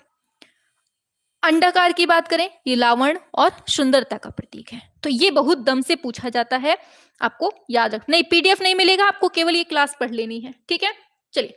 पूछा जाता है इनके रूपों के बारे में कि आयताकार जो है रूप, ये किसको दर्शाता है? स्थायित्व शक्ति। त्रिभुजाकार विकास और सुरक्षा को, वृत्ताकार गति और आकर्षण को, और अंडाकार लावण्य और सुंदरता को। ठीक है, ये याद रखना है। आगे बढ़ते हैं। चलिए, अब वर्ण की बात करते हैं। हमने रूप पढ़ लिया, रेखा पढ़ लिया, अब वर्ण आती है। तो यहां से क्वेश्चन बनता है, वास्तव में वर्ण जो है क्या होता है? प्रकाश का गुण होता है, वर्ण कहलाता है। प्रकाश की किरणों के द्वारा ही हम किसी वस्तु के रंग को देख पाते हैं। आगे, जब वस्तु से टकराकर प्रकाश हमारी रेटिना पर पड़ता है तो रेटिना के पार्श्व में रोड्स और कोन्स होते हैं। देखो, बहुत इंपॉर्टेंट है। पूछा जाता है आपसे कि कोई वस्तु हमें सफेद और काली दिखाई देती है, सफेद या काली दिखाई देती है, मेनली काली ही आपको देगा, कि कोई भी वस्तु हमें काले रंग की दिखती है तो वो क्यों दिखती है? वो हमें रोड्स के कारण दिखती है।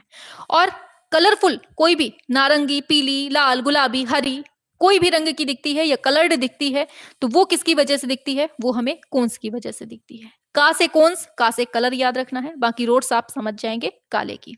ठीक, ये याद रखना है। तो हमने बताया इसके बारे में। अब आगे चलते हैं, इन्हीं के कारण हम देख सकते हैं।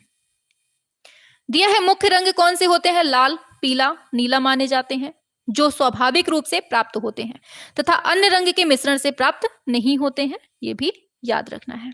ठीक है, ये आपको याद रखना है। अब वर्ण की बात करें तो वर्ण होते हैं मुख्यतः 3 प्रकार से। वर्ण के कितने होते हैं गुण? 3 प्रकार से गुण होते हैं। पहला होता है रंगत, दूसरा होता है मान, तीसरा होता है सघनता। रंगत को हम क्या बोलते हैं? ह्यू बोलते हैं। पूछा जाता है कि रंगत को ही क्या बोला जाता है? ह्यू बोला जाता है कला की भाषा में, टेक्निक भाषा में। मान वैल्यू होती है, सघनता इंटेंसिटी होती है। अब एक एक करके देखते हैं। रंगत का मतलब क्या है? रंग की प्रकृति को ही हम रंगत कहते हैं। जैसे पीलापन है, लालपन है, नीलापन है। आपके एक जड़ दुकान में लाल हो जाओगे एकदम, यही है आपकी रंगत। ठीक है, याद रखना है। यह वर्ण का वह गुण माना जाता है जिसकी सहायता से पीले, लाल, नीले के मध्यांतर को दर्शक जान पड़ता है कि इसके मध्य में क्या हमें अंतर देखने को मिल रहा है। ठीक है, याद रखना है। अब देखिए, मान की बात करें,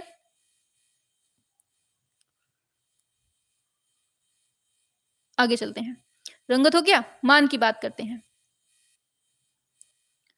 दिया है, यह रंगत के हल्के और गहरेपन का द्योतक होता है। जैसे गहरा लाल हो गया, हल्का लाल हो गया, गहरा नीला हो गया, हल्का नीला हो गया।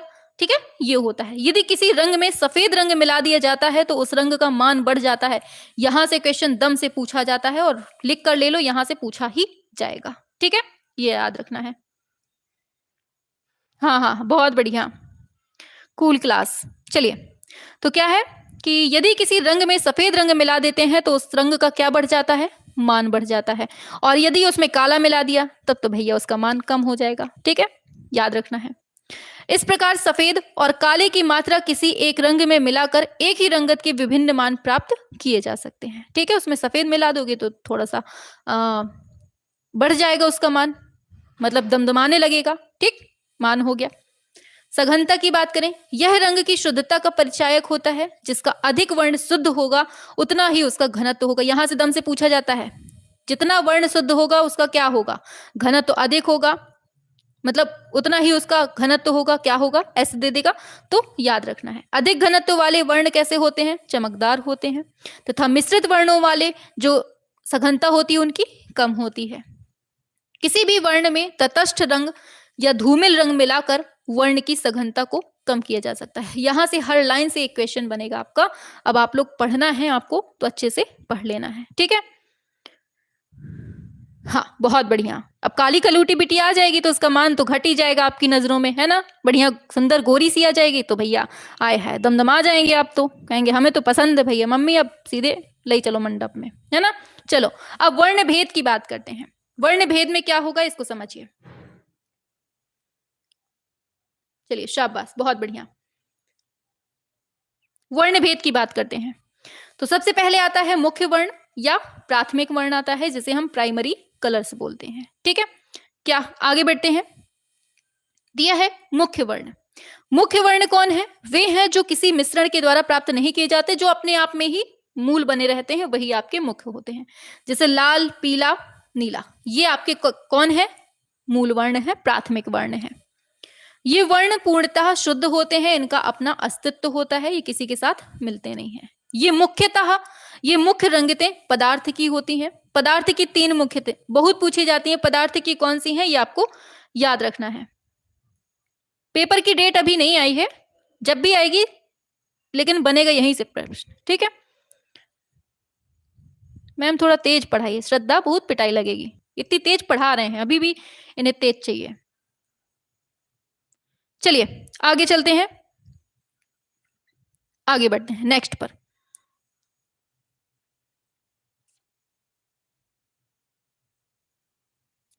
आगे बढ़ते हैं, फटाफट से आते हैं, शाबाश।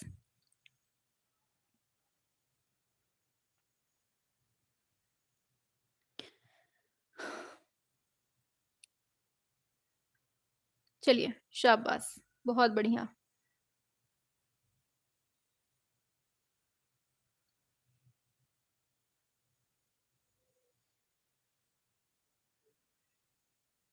वॉइस अच्छी आ रही है, आवाज तेज है।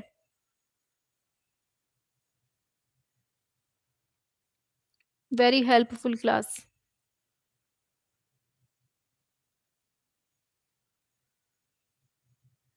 चलिए आगे। दिया है पदार्थ की मुख्य कितनी रंगतें? 3। कौन कौन सी? नीली, पीली, लाल। ये आपको पदार्थ की याद रखना है। कौन कौन सी पदार्थ की? नीली, पीली, लाल। ठीक है, आगे चलते हैं। प्रकाश की भी पूछी जाती हैं तो प्रकाश में याद रखना है। प्रकाश की कौन सी 3 रंगतें होती हैं? हरी, बैंगनी, लाल। ठीक है, ये आपको प्रकाश की तीनों याद रखनी है। ठीक, ये भी आपको याद रखनी है। आगे बढ़ेंगे। यदि इन दोनों रंगतों को मिला दिया जाए तो ये सफेद प्रकाश में परिवर्तित हो जाएंगे। यहां से क्वेश्चन पूछा जाता है, ये इंपॉर्टेंट है। ठीक है, याद रखना है। आगे बढ़ते हैं। इसके विपरीत पदार्थ की रंगतों को मिलाने से रंगीन धूमिल हो जाता है, धूमिल रंग बनता है। और मनोवैज्ञानिक जो है वो 4 रंगतें लाल, हरा, पीला, नीला मानते हैं। ये रंगत कौन मानता है? मनोवैज्ञानिक के आधार पर होते हैं। आगे बढ़ते हैं नेक्स्ट पर। इन रंगतों का संबंध हमारी दृष्टि तंतुओं से होता है। खैर ये हटाइए, आगे। अब प्राथमिक वर्णों का प्रभाव का बात करते हैं। ठीक है, तो लाल वर्ण का प्रभाव की बात करें तो ये उत्तेजना, प्रेम, हिंसा, क्रोध, कामुकता, खतरा और ये गर्म रंग है। ठीक, ये आपको याद रखना है। कैसा है ये? लाल वर्ण जो है गर्म रंग है। ये किसका प्रभाव है? उत्तेजना, प्रेम, हिंसा, क्रोध, कामुकता, खतरा, इन सब का प्रभाव देखने को मिलता है। क्लियर हुआ? आगे बढ़ते हैं।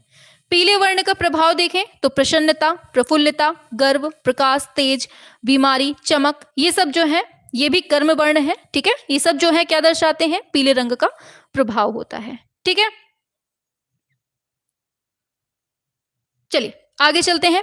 नीले वर्ण का प्रभाव की बात करें तो शीतलता, आनंद, राजस्व, निराशा, बीमारी, विष, रात्रि, ये सब जो है ये सब क्या दर्शाते हैं? नीले रंग का प्रभाव है। और ये कैसा है? ये ठंडा है। ठीक है, ये आपको याद रखना है।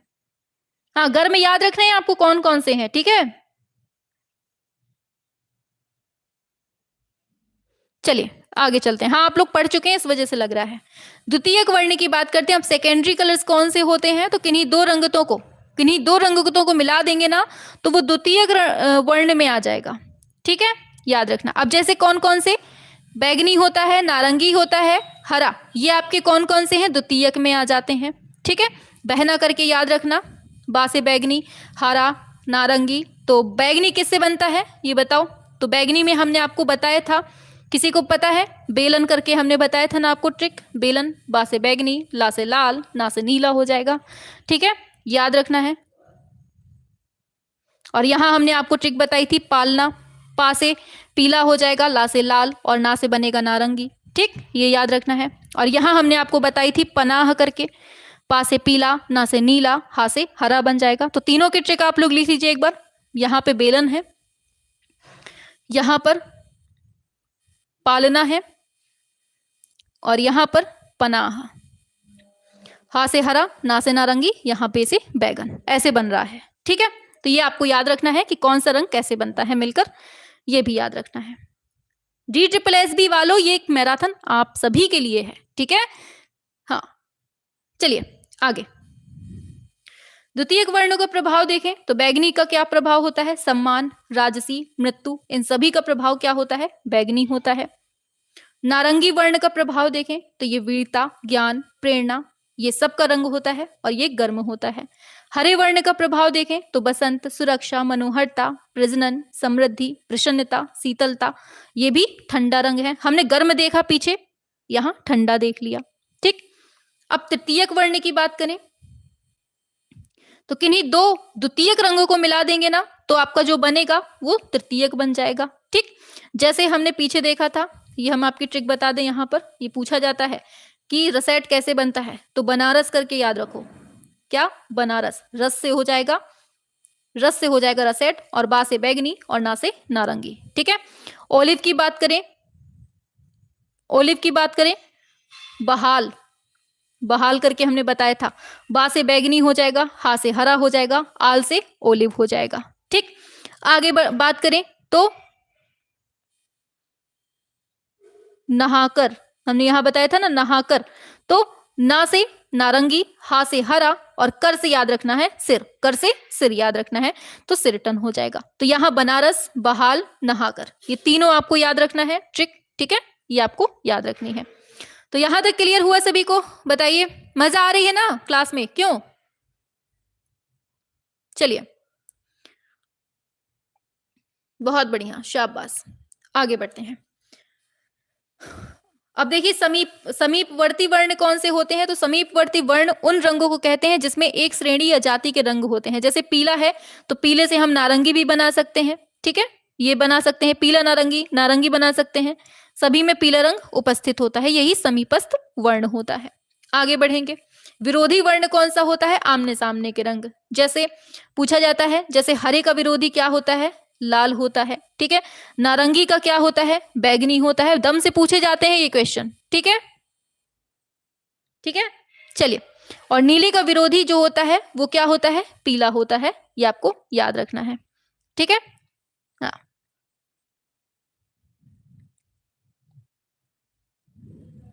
आगे बढ़ते हैं।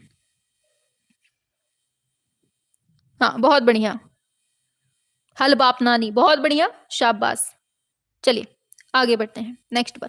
एकाकी वर्ण की बात करें तो यहाँ केवल एक ही रंगत के विभिन्न मान तथा सघनता वाली रंगतों का तालमेल एकाकी वर्ण के अंतर्गत आता है, क्योंकि यह एक ही वर्ण के बने होते हैं। जैसे नीला, नीले से ही हल्का नीला बन जाता है, गहरा नीला बन जाता है, ये आपका एकाकी वर्ण होता है, ये आपको याद रखना है।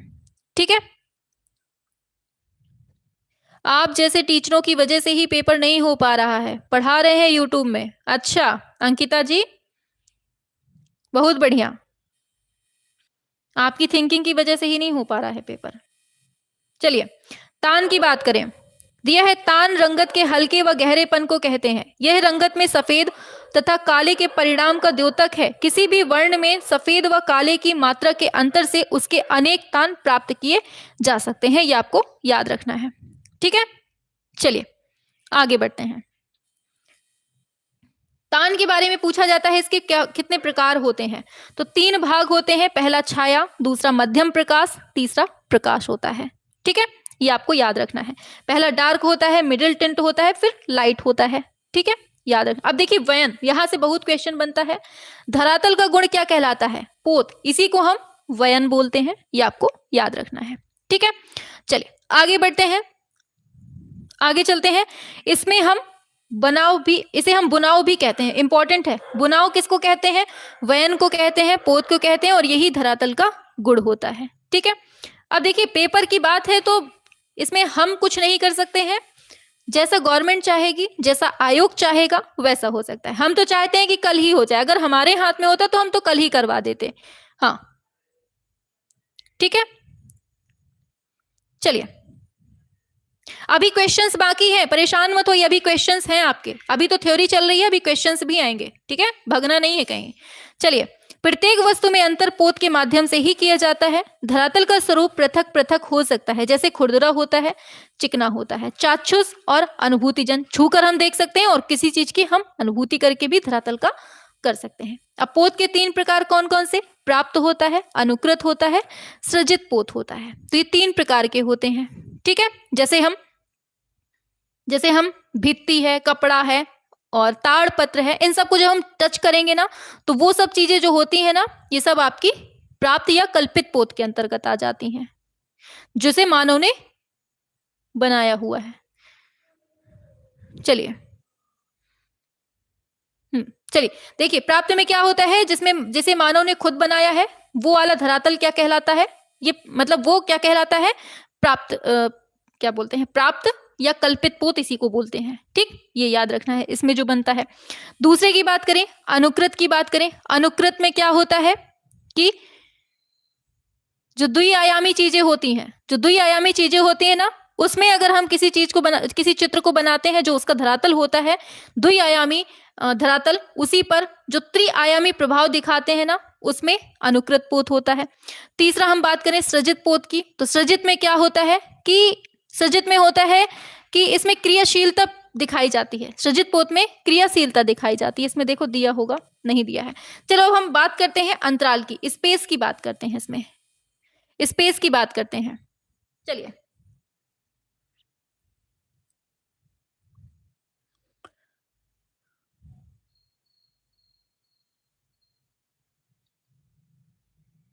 हाँ ठीक है, पढ़ लो। ठीक है, चलो दिया है अंतराल के बारे में। चित्रकार जिस चित्र भूमि पर अंकन करता है वह स्पष्टता द्विआयामी होती है और यही अंतराल कहलाता है। क्या कहलाता है? अंतराल कहलाता है। देखिए जिसको जो बोलना है बोलने दीजिए, आप लोग पढ़ाई करिए, बस केवल पढ़ाई करिए। ठीक है, हाँ चलिए आगे दिया है। अतः हम कह सकते हैं कि चित्रकार का वह क्षेत्र जिस पर वह रूप का निर्माण करता है अंतराल कहलाता है। ठीक है, ये याद रखना है, जिस पर हम चित्र बनाते हैं ना वही आपका बैकग्राउंड होता है। अंतराल का महत्व की बात करें तो कला के तत्व अंतराल से किसी न किसी प्रकार से संबंधित होते हैं। अंतराल में सभी प्रकार के रूपों को संयोजित किया जा सकता है, परंतु इन कलाकारों में तालमेल दिखाने के लिए तथा एक रास्ता से बचने हेतु इसका विभाजन किया जाता है और अंतराल न केवल रूप तत्वों को संयोजित करने का स्थान मात्र है अपितु चित्रतल पर भिन्न भिन्न प्रभावों को उद्वेलित करने में पूर्णतः मदद करता है। तो वही बैकग्राउंड की बात हो रही है। अब देखो, अंतराल विभिन्न दो प्रकार का होता है, एक समविभाजन, एक असमविभाजन। इनका जो विभाजन होता है वो दो टाइप से होता है, समविभाजन, असमविभाजन। अब समविभाजन कैसे होता है? रेखाओं के माध्यम से चित्रभूमि को इस प्रकार विभाजित करना कि दाएं तथा बाएं तल समान हो। इस विभाजन द्वारा चित्र में शक्ति तथा संतुलन के भाव को प्रदर्शित किया जाता है। वही चीज है जो हमने अभी सममात्रिक में पढ़ी, मतलब बीच से हम अगर काट देंगे तो अगल बगल का समान हो जाएगा, समविभाजन। असम विभाजन में क्या होता है? यही चीज होती है उसमें भी, ठीक है। असम विभाजन में कि चित्रभूमि को कल्पना के आधार पर विभाजित करना असम विभाजन कहलाता है।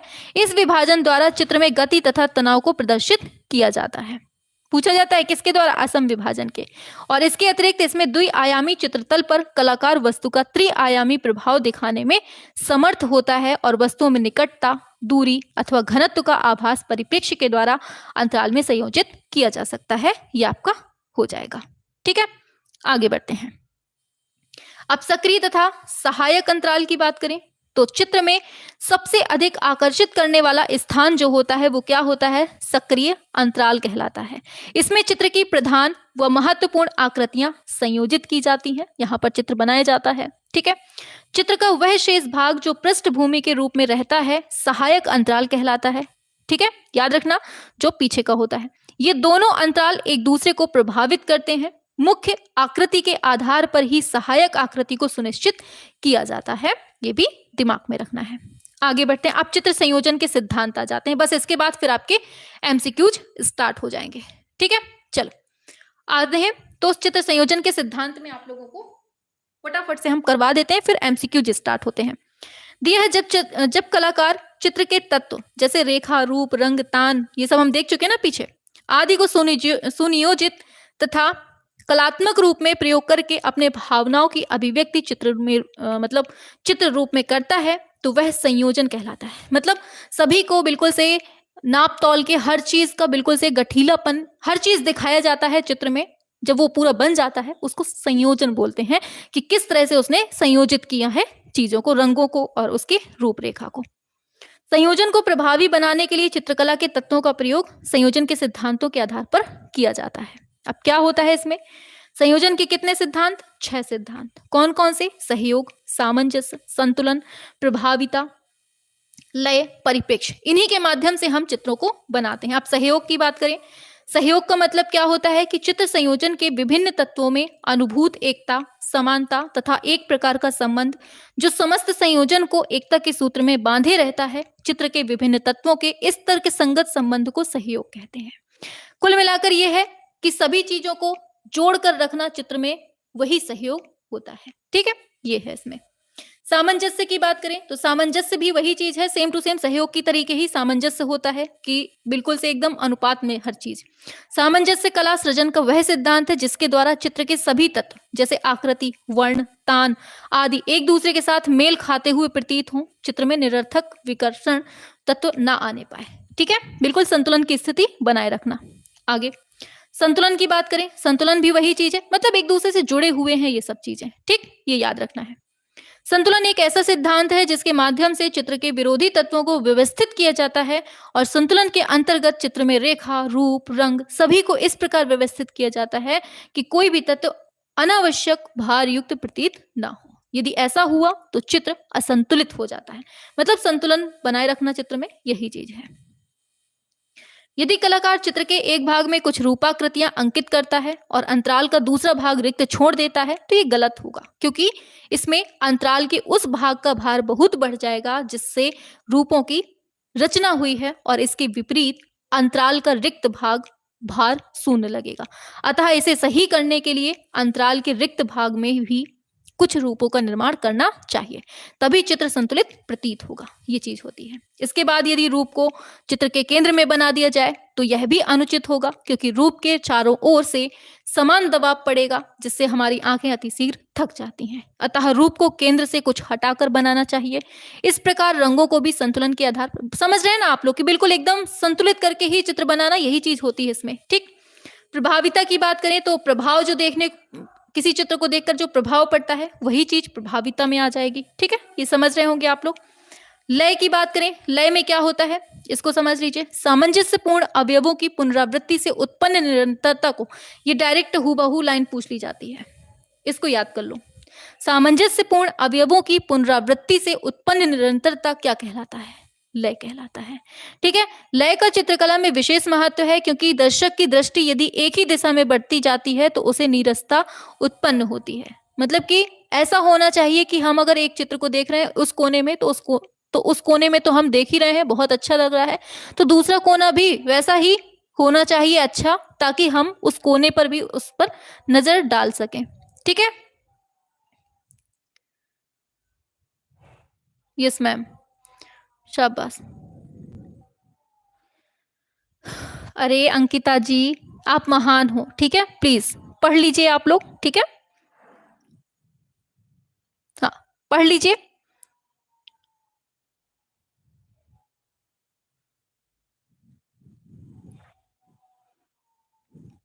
हाँ देखिए, अगर आप लोगों को पेपर करवाना है ना तो एकजुट होकर जाइए, धरना प्रदर्शन करिए। ठीक है, वहां पर डंडा ठोकिए, वहां पर सब कुछ हो जाएगा। यहाँ पे आप ऑनलाइन करने से कुछ नहीं होगा, ऑनलाइन धरना प्रदर्शन करे रहो, कुछ नहीं होने वाला। यही आवाज जो है ना आप जाके वहां आयोग में उठाइए कि हमारा पेपर काहे नहीं करवा रहे हो, बताओ।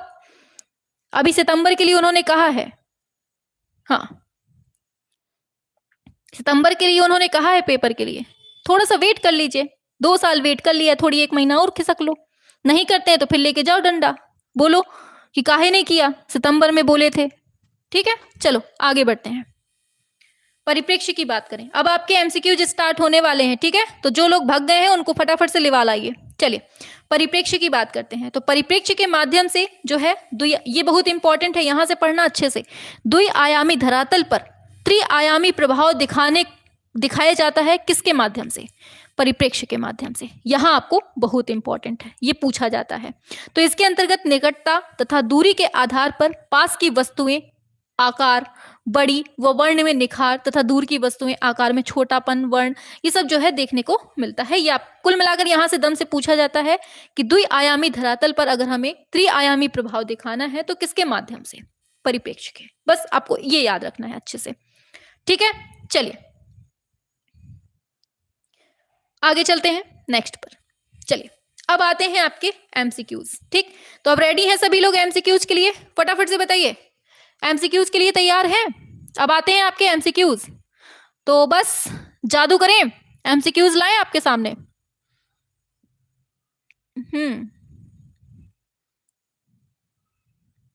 बताओ, एमसीक्यूज लाना स्टार्ट करें हम? फटाफट से बताएंगे आप लोग।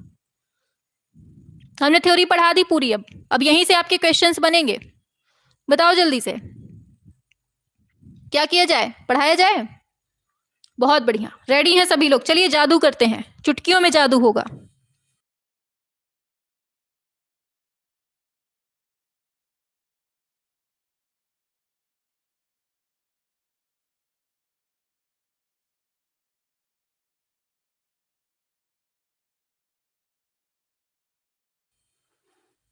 हो गया जादू। चलो पहला क्वेश्चन आपके सामने है, हमने थ्योरी पूरी पढ़ ली, अब आपका एमसीक्यूज आ गया। चलिए बताइए क्या होगा।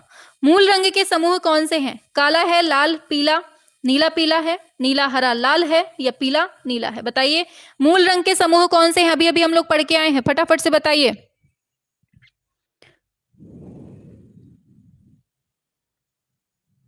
बताइए क्या है फर्स्ट का? We are ready ma'am, very good, बहुत बढ़िया। फर्स्ट का क्या है आंसर? फटाफट से करेंगे सभी लोग। मूल रंग कौन कौन से हैं? आरबीजी, बहुत बढ़िया बहुत बढ़िया। लाल हरा पीला, बहुत बढ़िया। ऑप्शन सी इसका राइट आंसर, ऑप्शन सी हो जाएगा। ठीक है, चलो आगे चलते हैं। दूसरा, जापानी कला इकेबाना क्या है? चित्र है, पुष्प संयोजन है, गृह सज्जा है, मार्शल आर्ट है। इकेबाना क्या होती है, कहाँ की है ये कला? जापानी कला है इकेबाना। अब इसका बताओ क्या होता है? दूसरे पर पुष्प संयोजन की कला को हम क्या कहते हैं? इकेबाना बोलते हैं, आपको याद रखना है। ठीक है, चलो तीसरे पे आते हैं। भारतीय कला का स्वर्ण काल किसको माना जाता है? मौर्य काल को, शुंग काल को, गुप्त काल को, कुषाण काल को? बताइए भारतीय कला का स्वर्ण काल किसे कहते हैं? बताइए। बहुत बढ़िया, शाबाश, वेरी गुड मेरे शेरों। ऑप्शन सी, गुप्तकाल को हम क्या कहते हैं? स्वर्णकाल कहते हैं भारतीय कला का। आगे, वेदों की रचना कौन सी भाषा में की गई है? हिंदी, देवनागरी, फारसी, संस्कृत। वेदों की रचना कौन सी भाषा में की गई है? बताइए।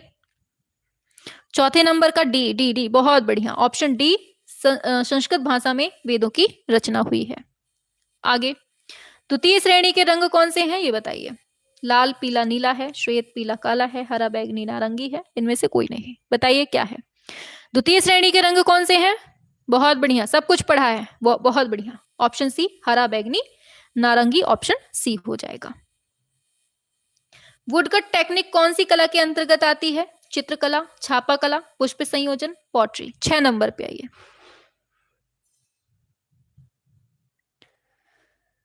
क्या है इसका राइट आंसर? बी नंबर बता रहे हैं, बी होगा एकदम, वुडकट टेक्निक, बहुत बढ़िया, छापा कला इसका राइट हो जाएगा, शाबाश। आगे चलते हैं। प्रकाश में उपस्थित रंगों को हम किसके द्वारा देख सकते हैं? दर्पण, प्रिज्म, दूरबीन, एक्सरे। 7 नंबर पे आइए। प्रकाश में जो रंग होते हैं उसको हम किसके माध्यम से देख सकते हैं? बहुत बढ़िया आंसर कर रहे हैं यार, मजा आ रहा है, बहुत बढ़िया, उड़ा रहे हैं आप तो, शाबाश। प्रिज्म एकदम सही है, प्रिज्म हो जाएगा। अलंकारिक आलेखन किन रेखाओं से बनाए जाते हैं? लयात्मक रेखा, ज्यामितीय, सीधी रेखा, कठोर रेखा। 8 नंबर पे आइए, क्या होगा? सभी लोग आएंगे 8 नंबर पे। ऑप्शन ए बिल्कुल सही है, लयात्मक रेखा, अलंकारिक आलेखन पूछा है। आगे, बाटिक किसमें प्रयोग होता है? कपड़े पर। बताइए, दीवार पर, कागज पर, चेहरे पर, क्या होगा? 9 नंबर पे।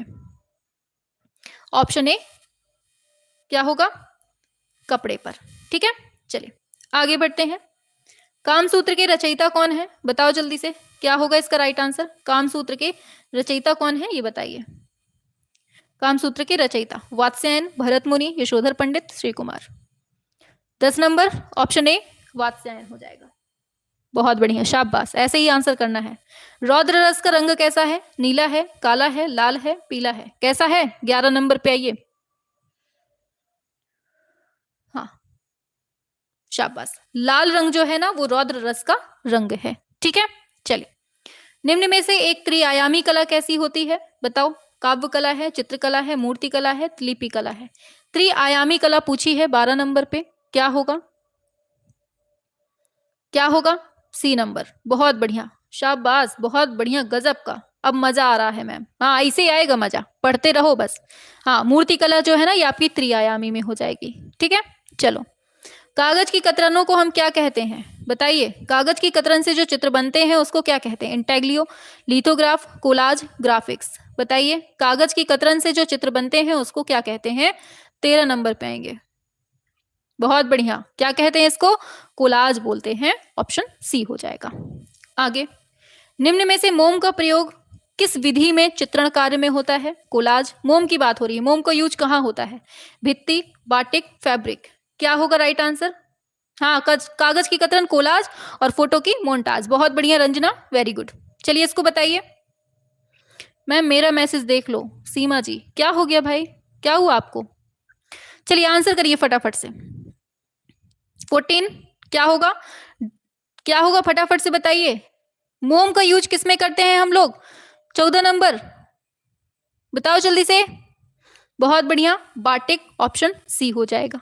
ठीक है, चलो आगे चलते हैं नेक्स्ट पर। सामान्य पेंसिल में कौन सी सामग्री का यूज होता है? ग्रेफाइट, कार्बन, लोहा, हीरा। पेंसिल में किस चीज का यूज होता है ये बताना है आपको, बताइए। बहुत बढ़िया, ऑप्शन ए ग्रेफाइट इसका सही हो जाएगा। आगे, शीतल प्रभाव उत्पन्न करने वाले रंग कौन से होते हैं? लाल पीला है, नीला हरा है, काला सफेद है, लाल काला है। शीतल प्रभाव बताओ क्या है? 16 नंबर पे हरा, शाबाश, ठीक, याद रखना है। सुप्रसिद्ध जर्मन विद्वान प्रोफेसर निलहम ओस्टवॉल्ड ने कितने रंगों का चक्र प्रस्तुत किया था? 3, 7, 5, 8, कितने रंगों का बताइए? 17 नंबर पे। तो याद रखना है 8 रंगों का चक्रण जो है प्रस्तुत किया था। ठीक है, क्या हो जाएगा? 8, बहुत बढ़िया। आगे, उत्कीर्ण छाया चित्र को क्या कहा जाता है? इनले, इंटेंको, इंस्टीट्यूशन, इंटेग्लियो। उत्कीर्ण छाया चित्र को हम किस नाम से जानते हैं ये बताइए। 18 नंबर पे आइए। डी, बहुत बढ़िया, इंटेग्लियो इसका एकदम राइट आंसर, ऑप्शन डी हो जाएगा। आगे, चिकनकारी का संबंध किससे होता है? चित्रकला, वस्त्रकला, पाककला, गृहसज्जा। 19 नंबर पे आइए। किससे होता है चिकनकारी का संबंध? तो ये वस्त्रकला, बहुत बढ़िया, वस्त्रकला। कौन फेमस है ये? लखनऊ अपना फेमस है। आगे, विरोधी रंग कौन सा है ये बताइए। लाल हरा, हरा नीला, पीला लाल, नीला बैगनी। क्या होगा? विरोधी रंग आपसे पूछा जा रहा है 20 नंबर पे। क्या होने वाला है इसका राइट आंसर? मैडम ये क्लास तो लाजवाब है, पढ़ने वाले भी लाजवाब हैं, इसीलिए क्लास लाजवाब है। बहुत बढ़िया, 20 पे आइए। ए होगा कंफर्म, बहुत सही, हरा लाल हो जाएगा। आगे बढ़ते हैं नेक्स्ट पर। भारतीय चित्रकला के 6 अंगों की व्याख्या कौन से प्रसिद्ध ग्रंथ में की है? रामायण में, महाभारत, कामसूत्र, जयमंगला। 6 अंगों की व्याख्या कौन से ग्रंथ में हुई है ये बताना है 21 नंबर पे। तो सभी ने पढ़ा है जयमंगला में। कौन से अध्याय में है ये बताइए। तीसरा है, चौथा है, पांचवा, कौन सा अध्याय है ये बताएंगे। रस कितने प्रकार के होते हैं? 9, 6, 5, 8। बताइए रस कितने प्रकार के होते हैं 22 नंबर पे, ये बताना है आपको।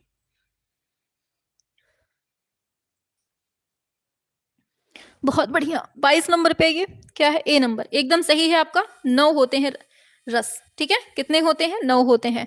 और 8 जो है भरत मुनि के अकॉर्डिंग है। 9वां कौन सा है? शांत रस। किसने जोड़ा ये बताइए।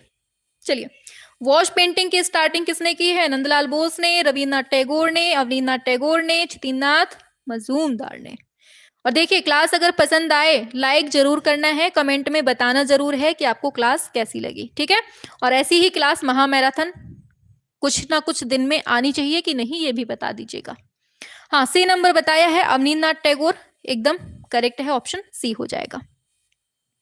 शीघ्रता से किया गया रेखांकन क्या कहलाता है? कोलाज, स्केच, भित्ति चित्र, इनमें से कोई नहीं। बताइए 24 का क्या है राइट आंसर? स्केच कहलाता है। क्या कहलाता है बताओ जल्दी से। बहुत बढ़िया, शाबाश, सरल क्वेश्चन है मैम, बहुत बढ़िया। हाँ, अभिनव गुप्त ने 9वां रस, बहुत बढ़िया। स्केच इसका क्या होगा? ऑप्शन बी हो जाएगा। आगे बढ़ेंगे। किसके द्वारा स्क्रीन प्रिंटिंग की छपाई की जाती है? शिला द्वारा, लकड़ी द्वारा, जिंक प्लेट के द्वारा, रेशम के कपड़े के द्वारा। स्क्रीन प्रिंटिंग की छपाई की जाती है, बताइए 25। क्या होगा? डी नंबर, बादल शर्मा, बहुत बढ़िया। D D D D D D, रेशम के कपड़े द्वारा स्क्रीन प्रिंटिंग होती है, ठीक है। आगे, कला जो है वो कौन सी भाषा से लिया गया है? हिंदी से, उर्दू से, संस्कृत से, अंग्रेजी से, किससे लिया है? चलिए आ जाइए फटाफट से। कला जो है वो कौन सी भाषा है? कहां से लिया है? संस्कृत भाषा से, ठीक। कल धातु से। अर्थ क्या होता है? मोटिवेट करना, प्रेरित करना। वात्स्यायन के कामसूत्र में किसकी कलाओं का उल्लेख है ये बताइए। हाँ ठीक है, हर संडे को करवा देंगे, ठीक है, ऐसे ही करते हैं। 64, 60, 72, 70, 27 नंबर। 64 एकदम सही है, 64 कलाओं को बताया है। नीले का पूरक अथवा विरोधी रंग कौन सा है? लाल, पीला, बैगनी, नारंगी। नानी, क्या होगा इसका राइट आंसर बताओ। 28 क्या है बताइए नीले का पूरक?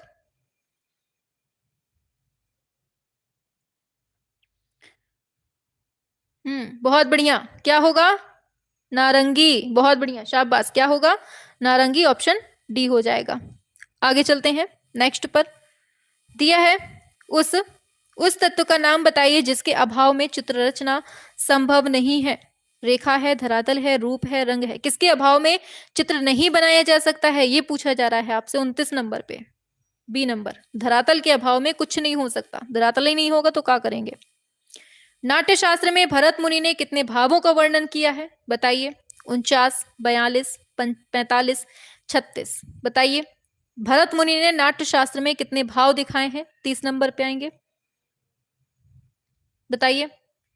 49 एकदम सही है, कितने? 49 होगा। आगे, भारतीय संस्कृति के 4 लक्ष्यों में से किस में चित्रकला का संबंध है? बताइए। धर्म, अर्थ, काम, मोक्ष। भारतीय संस्कृति के 4 लक्ष्यों में से किसके साथ चित्रकला का संबंध है? 31 पे क्या होगा राइट आंसर? बहुत बढ़िया, शाबाश। काम के साथ में इसका मिलता है। ठीक है, आप लोग देखते होंगे ना, ये खजुराहो वाला मेन दिया है। चित्रण के धरातल के कितने आयाम होते हैं? 2, 3, 4, 5। चित्र की बात हो रही है, चित्रण के धरातल के कितने आयाम होते हैं ये बताइए। क्या होगा? बहुत बढ़िया, 2 आयाम होता है। ऑप्शन ए हो जाएगा। चलिए, बहुत बढ़िया, शाबाश। कितनी भी वस्तु अथवा आकृति की माप स्वरूप से क्या कहलाती है? बताइए। प्रमाण, आकार, अनुपात, इनमें से कोई नहीं। बताइए क्या होगा? बताइए। 33 का ऑप्शन ए हो जाएगा, प्रमाण कहलाती है। माप पूछ लिए भाई, नाप तौल ये सब प्रमाण में आएगा। समान अथवा सामंजस्यपूर्ण अवयवों पुनरावृत्ति से उत्पन्न निरंतरता को हम क्या बोलेंगे? लय, संतुलन, एकता, प्रभाविता। बताइए 34 का क्या होगा सभी लोग? ऑप्शन ए एकदम राइट है, लय कहते हैं। ठीक है, हमने कहा था ना, ये लाइन याद कर लेना, यहां से पूछा जाता है। सबसे पहले किसने नाट्यशाला में 8 रसों को बताया है? उद्भट, बाणभट्ट, नारायण मुनि, भरत मुनि। नाट्यशास्त्र की बात हो रही है। 35 का क्या होगा? बताइए। डी एकदम सही है, भरत मुनि इसका हो जाएगा। 8 रस बताए हैं इन्होंने। चित्र में रेखा क्या होता है? आकृति को रूप देती है, प्रवाह पैदा करती है, चित्र को उभारती है। उक्त सभी। 36 पे आइए, क्या है राइट आंसर? बहुत सही, उक्त सभी हो जाएगा। ये तीनों ही सही हैं। आगे, भारतीय चित्रकला में रंग के साथ में किसका महत्व होता है? प्रकाश और छाया का, परिप्रेक्ष्य का, रेखा का, मॉडलिंग का। बताइए। बहुत बढ़िया, शाबाश, एकदम सरकारी ऑप्शन, हाँ ऑप्शन डी। चलो इसको बताओ क्या होगा? रंग के साथ में किसका महत्व होता है? 37 रेखा का होता है। बहुत बढ़िया, ऑप्शन सी हो जाएगा। आगे, आकृति को रूप किससे मिलता है? प्रतीक से, छाया प्रकाश से, रंग से, रेखा से। आकृति को रूप किससे मिलेगा ये बताएंगे आप लोग। बहुत बढ़िया, आकृति को रूप मिलता है किससे? 38 ऑप्शन डी, रेखा से मिलता है। ऑप्शन डी हो जाएगा। बहुत बढ़िया। आगे, आकृतियों से क्या स्पष्ट होता है? रूप, तान, पोत, उपरोक्त सभी। बताइए। आकृतियों से किसका स्पष्ट होता है?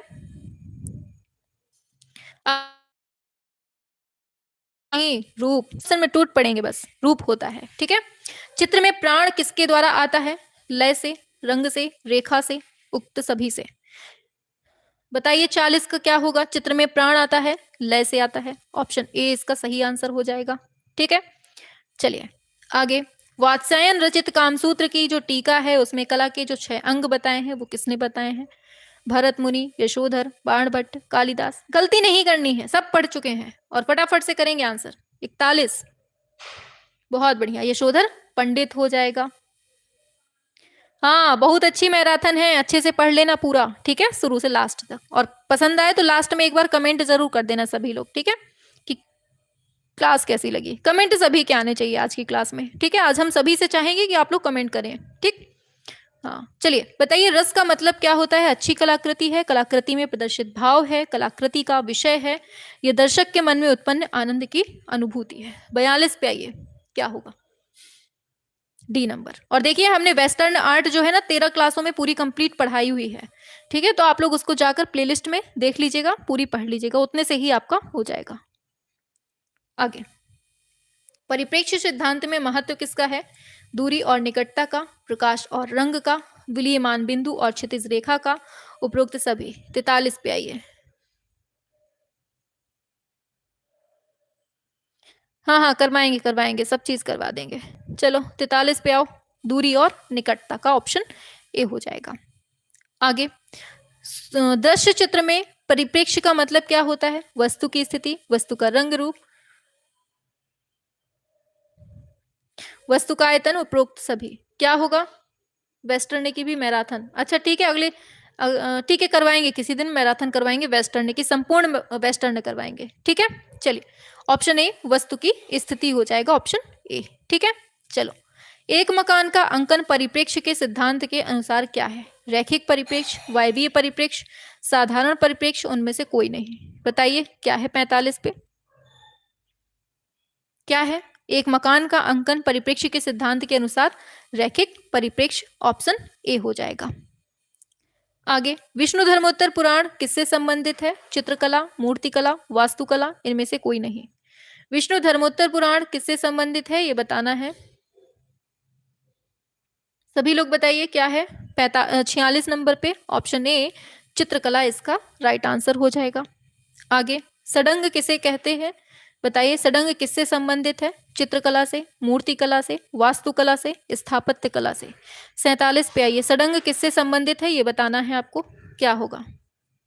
तो सभी जानते हैं चित्रकला इसका सही आंसर हो जाएगा। बहुत बढ़िया। रस सिद्धांत का प्रतिपादन किसने किया है? बताइए। आनंदवर्धन, अभिनव गुप्त, श्री कुमार, भरत मुनि। 48 पे आइए। तो रस सिद्धांत किसने दिया है बताओ। 48 पे आइए, दम दम तरीके से दौड़ दौड़ के। रस सिद्धांत बहुत बढ़िया भरत मुनि ने दिया है, ठीक है, याद रखना है। आगे नेक्स्ट पर, निम्न में से चित्रकला से क्या संबंधित नहीं है? रूप, प्रमाण, भाव, लिपि। तो समझ में ही आ रहा है क्या होगा इसका, बताओ। तो लिपि नहीं होगा, बाकी ये सब आप सभी जानते हैं। यही क्वेश्चन शायद अभी उत्तराखंड में पूछा गया था, है ना? ये उत्तराखंड का क्वेश्चन है, अभी पूछा गया था। चलिए, चित्रकला में सबसे अधिक किसका महत्व होता है? प्रकृति, रंग, रेखा, परिप्रेक्ष्य। बताइए किसका होता है? सभी लोग करेंगे 50 नंबर पे। रंग का होता है। किसका होता है? रंग का होता है। सबसे अधिक महत्व किसका है? तो रंग का होता है, आपको याद रखना है। सॉरी, रंग का नहीं, रेखा का होता है। सबसे अधिक महत्व किसका होता है चित्रकला में? रेखा का होता है, आपको याद रखना है। आगे बढ़ेंगे, रेखा का होता है, ठीक है। लाल रंग किसका प्रतीक है ये बताइए। प्रेम का है, घृणा का है, शांति का है, पराक्रम का है। लाल रंग किसका प्रतीक है ये बताना है आपको। बताइए, लाल रंग किसका प्रतीक होता है? तो किसका होता है? प्रेम का होता है, सभी लोग जानते हैं, ठीक है।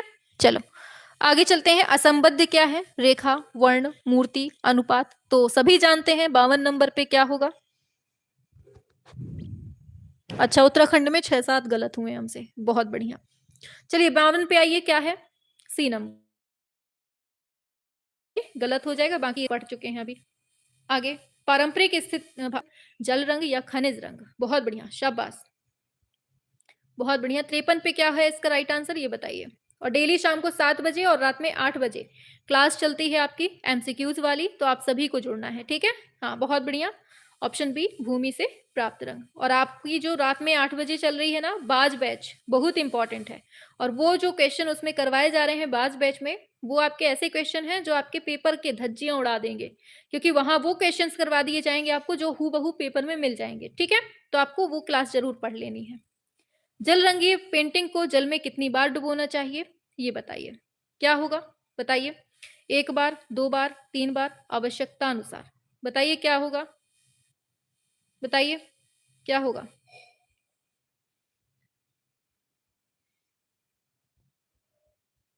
चलिए आगे बढ़ते हैं। भूमि से प्राप्त होगा, ठीक है। चलो 54 पे आओ, क्या होगा? डी नंबर, आवश्यकता अनुसार, बिल्कुल सही है, ठीक। सबसे हार्ड पेंसिल कौन सी है ये पूछा है। H, H B, 2B, 4B। 55 पे आइए, क्या होगा? सभी लोग बताएंगे एक साथ। सबसे हार्ड पेंसिल पूछी है, कौन सी होती है? ऑप्शन ए एच हो जाएगा। आगे बढ़ेंगे। हाँ, बहुत इंपॉर्टेंट क्लासें हैं, आपको अच्छे से पढ़नी है, बाज बैच तो बिल्कुल नहीं छोड़ना। किस किस रंग के मिलने से ग्रे बनता है? बताइए क्या होगा। काला, हरा। आप लोग बोलते हैं ना कि काश ये लड़की गिर जाए, काश ये लड़की गिर जाए, ठीक है। तो ऑप्शन डी, काला और सफेद को मिला के हम क्या कहते हैं? ग्रे बन जाता है। किस किस रंग के मिलाने से काला रंग बनता है? बताओ जल्दी से, किससे बनता है काला रंग? हमने आपको बताया था, कान पकड़ लो, कि आज से कोनो करिया बिटिया के चक्कर में नहीं पड़ेंगे। करिया मतलब काली लड़की के चक्कर में। का से कान, हमने कान ट्रिक बताई थी। का से कत्थई हो जाएगा या भूरा दे देता है कभी कभी। ना से नीला, ऑप्शन ए हो जाएगा। आगे, किस किस रंग के मिलने से कत्थई रंग बनता है? बताओ जल्दी से। अब कत्थई रंग पूछ लिया है आपसे, क्या होगा इसका राइट आंसर 58 पे। बताओ। कलह मचाती है। कत्थई, का से कत्थई, ला से लाल, हा से हरा, कलह। ठीक है, याद रखना है आपको। आगे, भारतीय चित्र षडंग के सूत्रधार कौन थे? चित्र षडंग के सूत्रधार कौन है? यशोधर, भरत मुनि, बाण भट्ट, कौटिल्य। 59 नंबर पे आइए। हाँ, यशोधर पंडित इसका राइट हो जाएगा। आगे बढ़ेंगे। ओस्टवॉल्ड ने कितने रंगों का क्रम बताया है? 4, 5, 6, 7। 60 नंबर पे बताइए। 60 का क्या होगा? ए नंबर। ए 60 पे आइए भाई। ए बी सी डी क्या होगा? हाँ, बताओ जल्दी से क्या होगा। ऑप्शन ए बिल्कुल सही है। ऑप्शन ए हो जाएगा, ए। ठीक है। हाँ, चित्र में दृष्टिगत। आगे बढ़ते हैं नेक्स्ट पर। चित्र में दृष्टिगत भार संयोजन के किस तत्व से जुड़ा हुआ है, ये बताइए। संतुलन से, सामंजस्य से, अनुपात से, सहयोग से। क्या होगा इसका राइट आंसर 61 नंबर पे? बहुत बढ़िया। दृष्टिगत भार संयोजन के किस तत्व से जुड़ा हुआ है, ये बताइए 61 नंबर। हाँ, बहुत बढ़िया। ओस्टवॉल्ड ने कितने रंगों का, देखिए इसमें 8 होगा। ठीक है, यहाँ 7 लिखा है ना, ये 8 हो जाएगा। ठीक है, हाँ 8 होगा। चलिए, हमें पता था हमें पता था कि कोई ना कोई बोलेगा उसमें, और हमें पता था कि सभी लोग बोलेंगे, लेकिन किसी ने नहीं बोला, बस एक ही लोगों ने। मैम थक गई हैं, बहुत ज्यादा थक गई हैं, बोले बोले बिना सांस के बोले हैं लगातार। चलिए इसको बताइए 61 का क्या है। हाँ, बहुत बढ़िया, संतुलन इसका राइट आंसर हो जाएगा। ठीक है, चलो आगे बढ़ते हैं। उत्कीर्णन कार्य किसके द्वारा संपादित होता है? चित्रकार, वास्तुकार, मूर्तिकार, नाटककार। क्या होगा? हाँ ना, 8 नहीं था ना, इसलिए 4 लगा दिया था हमने। ठीक है, लेकिन 8 ही करेक्ट सबसे होगा। 4 प्राइमरी कलर बताए हैं उसमें। हाँ बिल्कुल, ये किसने बोला? स्टिल अलाइव, वो बहुत बढ़िया। 62 का क्या होगा? सी एकदम मूर्तिकार हो जाएगा। ठीक है, चलो आगे बढ़ते हैं। कर्णवत रेखाएं क्या दिखाती हैं? व्याकुलता, आकांक्षा, बेचैनी, मौन। बताइए क्या है? तो कर्णवत रेखाएं आपको व्याकुल कर देती हैं, ऑप्शन ए हो जाएगा। सच में आप लोगों की बहुत कैपेसिटी है पढ़ने की लगातार। हम तो सच में बोले बोले पगला गए चलो, प्रजनन और विकास का प्रतीकात्मक रंग कौन सा है, ये बताइए। लाल है, हरा है, नीला है, पीला है। बताइए 64 का क्या होगा? B number. थोड़ा स्पीड में चलें, बताइए चलेगा? थोड़ा स्पीड में बढ़ें। ऑप्शन बी हरा हो जाएगा। कौन सा रंग है जो ज्ञान को प्रदर्शित करता है, बताइए। ज्ञान को पूछा है। नारंगी, लाल, पीला, बैगनी। क्या होगा? आगे, शाबाश पे आइए। ठीक है, ऐसे ही चलते हैं स्पीड। षडंग का पहला अंग कौन सा है, होता है? रूप भेद प्रमाणानी। बहुत बढ़िया, ऑप्शन सी हो जाएगा।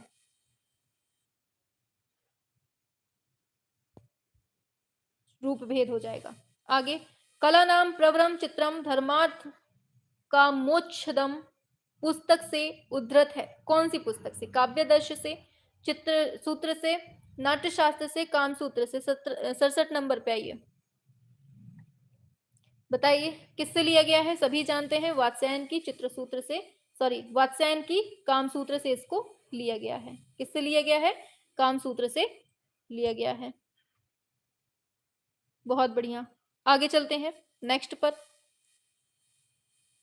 पूछा जा रहा है, जल रंग चित्रण में पोत का प्रभाव किस कार पर अच्छा उभरता है, ये बताइए क्या होगा।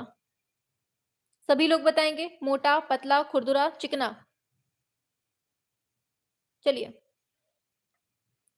68 नंबर पे आएंगे। ऑप्शन ए सी होगा। क्या होगा 68 का? ऑप्शन ए होगा, मोटा। ठीक है, ऑप्शन ए हो जाएगा। आगे चलते हैं। सौंदर्य क्या होता है? कलाकृति है, अभिव्यक्ति है, जीवन का आनंद है, रस निष्पत्ति है। बताइए। हाँ, फास्ट ही चल रहे हैं। सौंदर्य क्या है, बताइए। हाँ, 69 का क्या है? ऑप्शन डी हो जाएगा, रस निष्पत्ति हो जाएगा। ठीक है, आगे चलते हैं नेक्स्ट पर 70 पे। तो चित्रकला में दूरदृष्टि लघुता क्या होती है, ये बताइए 70 नंबर का क्या होगा, फटाफट से करेंगे स्पीड में थोड़ा। 70 पे आइए फटाफट से। हाँ, ऊपर से नीचे की ओर दृष्टि और नीचे से ऊपर की ओर दृष्टि, इस तरह से आपका ये सही हो जाएगा। ठीक है, ये याद रखना है। आगे, मनुष्य अपने भाव को कला के द्वारा व्यक्त करता है, यह कोटेशन किसने कहा है, ये बताइए। बताइए, मनुष्य अपने भाव को कला के द्वारा व्यक्त करता है, यह कथन किसका है, ये बताना है आपको। 71 पे किसका है ये, तो ऑप्शन ए रविन्द्रनाथ टैगोर का है। ठीक है। सूर्य किरणों के रंगों का प्रयोग किस लिए किया जाता है, केवल देखने के काम आता है, आभास कर सकते हैं, या चित्रण में किया जाता है, या सैद्धांतिक तौर पर किया जाता है। बताइए 72 नंबर पे क्या है आपका राइट आंसर। 72 का बिल्कुल सही है ऑप्शन सी, आभासी चित्रण में किया जाता है। आगे बढ़ेंगे। एक पूर्ण चित्र में कितने सतह हो सकते हैं, चित्र की बात हो रही है, कितने सतह हो सकते हैं ये बताइए। 1 2 3 अनगिनत। एक पूर्ण चित्र में कितने ग्राउंड हो सकते हैं ये बताना है आपको। तो कितने हो सकते हैं 73 पे बताइए। बहुत बढ़िया, डी, इसमें अनगिनत ग्राउंड हो सकते हैं। ठीक है, चलिए आगे चलेंगे नेक्स्ट पर। तो भारतीय झंडे में प्रयुक्त जो चक्र का रंग होता है वो कैसा होता है, ये बताइए। कैसा होता है, Persian blue, navy blue, ultramarine blue, cobalt होता है। कैसा होता है, तो याद रखना है ये आपका ऑप्शन बी नेवी ब्लू हो जाता है। आगे बढ़ेंगे। टेम्परर टेक्निक में किस माध्यम का यूज होता है, जल रंग, पेस्टल, तेल रंग, या एक्रेलिक रंग कैसे होते हैं ये बताइए। 75 पे आइए, क्या होगा, ऑप्शन ए हो जाएगा, जल रंग होते हैं। ठीक है, चलिए आगे चलते हैं। टेम्परा की शुरुआत कहां से होती है, अजंता, एलोरा, बाग, जोगीमारा। 76 पे आइए। टेम्परा की जो शुरुआत होती है वो कहां से होती है ये बताना है आप लोगों को।